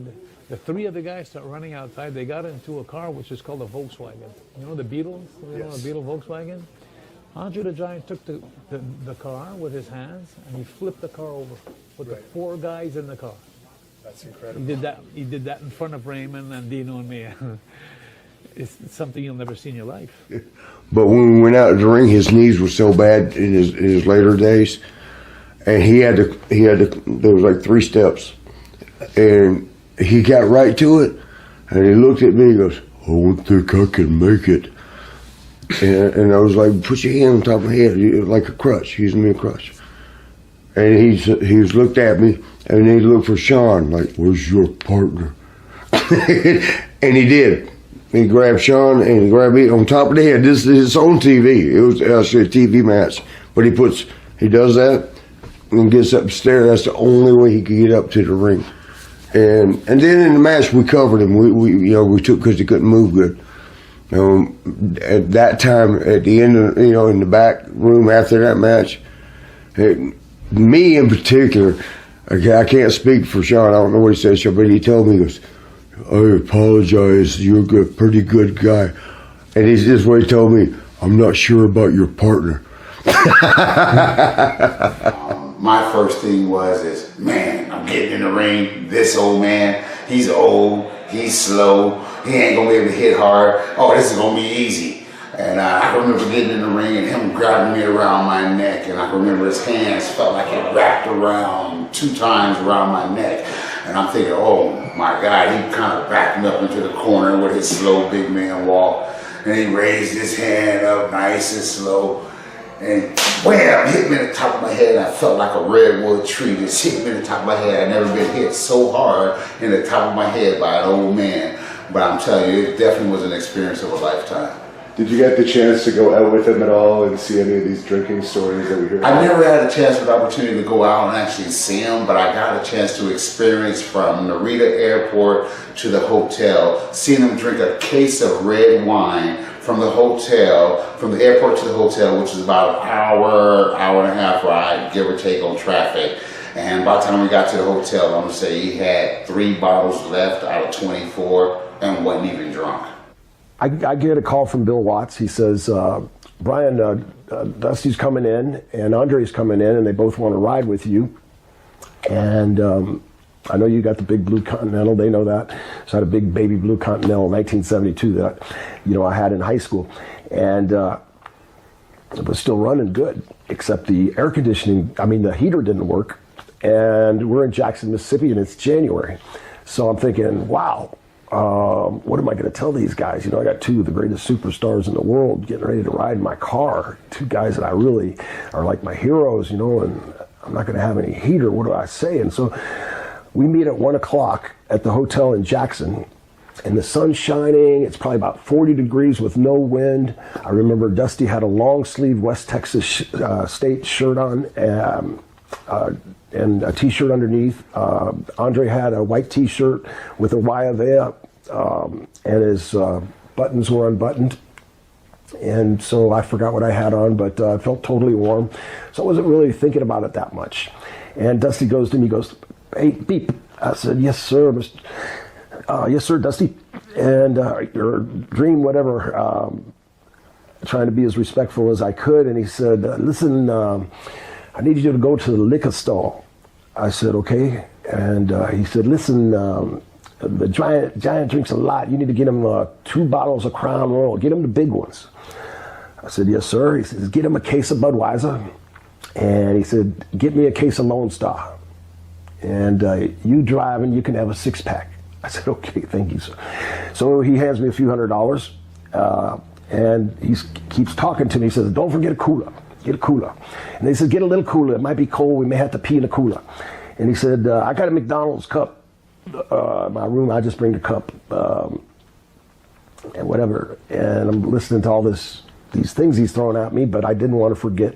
I'm hoping he's not pissing in the cooler with the beer still in it. What liquor to get. So I got all the liquor, loaded it all up, did everything like clockwork. We're leaving at 3 o'clock. It's 220 miles north to Jackson. From Jackson to Greenville, Mississippi, 220 miles north. So we take off. It's cold. It's getting colder. And I'm got my defroster on. My defroster works. And so the window's clear, and I'm just listening to these guys. And it's great to be a fly on the wall in the car with the American Dream and Dusty Rhodes. I mean, how much better does it get than that? So I'm listening like crazy, and they're laughing, so I'm laughing, and it's a lot of fun, and it's getting a little colder, and I'm waiting for them to tell me to turn the heater on, and they haven't said anything yet. And Dusty's already drinking a half a case of beer. Andre's drinking a half a case of beer and a bottle of Crown Royal, and we're not quite at the building yet. And we finally get to the building, and as their stories were so interesting, the weather changed so dynamically on the way up there. By the time we got there, there was snow on the ground. I mean, it dropped below 0, so there was no more snowing. It was just ice. It was cold. And Dusty says, "Hey, Beat," he says, "listen, make sure that car's hot. We're not going to take a shower tonight because we're on last. We're just going to head out of here, and we're going to hit the road." I said, "Yes, sir, I'll be ready." So I was on second or third, and I jumped in, took a quick shower, ran back to the car. Started up the car, and I got the defroster on, just hoping for any kind of heat in my body heat, just anything. Please help me, because I know they're going to be freezing. So they come out with their tights and everything on, still dressed, and towels around them, and so they jump in the car and they're laughing, sweating. "Give me a beer, give me a beer." So Dusty's in the back seat. You know, he's riding in the back seat, right in the middle, and I'm driving, and Andre's right here if you're looking from the back. So Dusty's right in the middle, and him and the Giant are talking. "And what do you think about that?" I'm listening.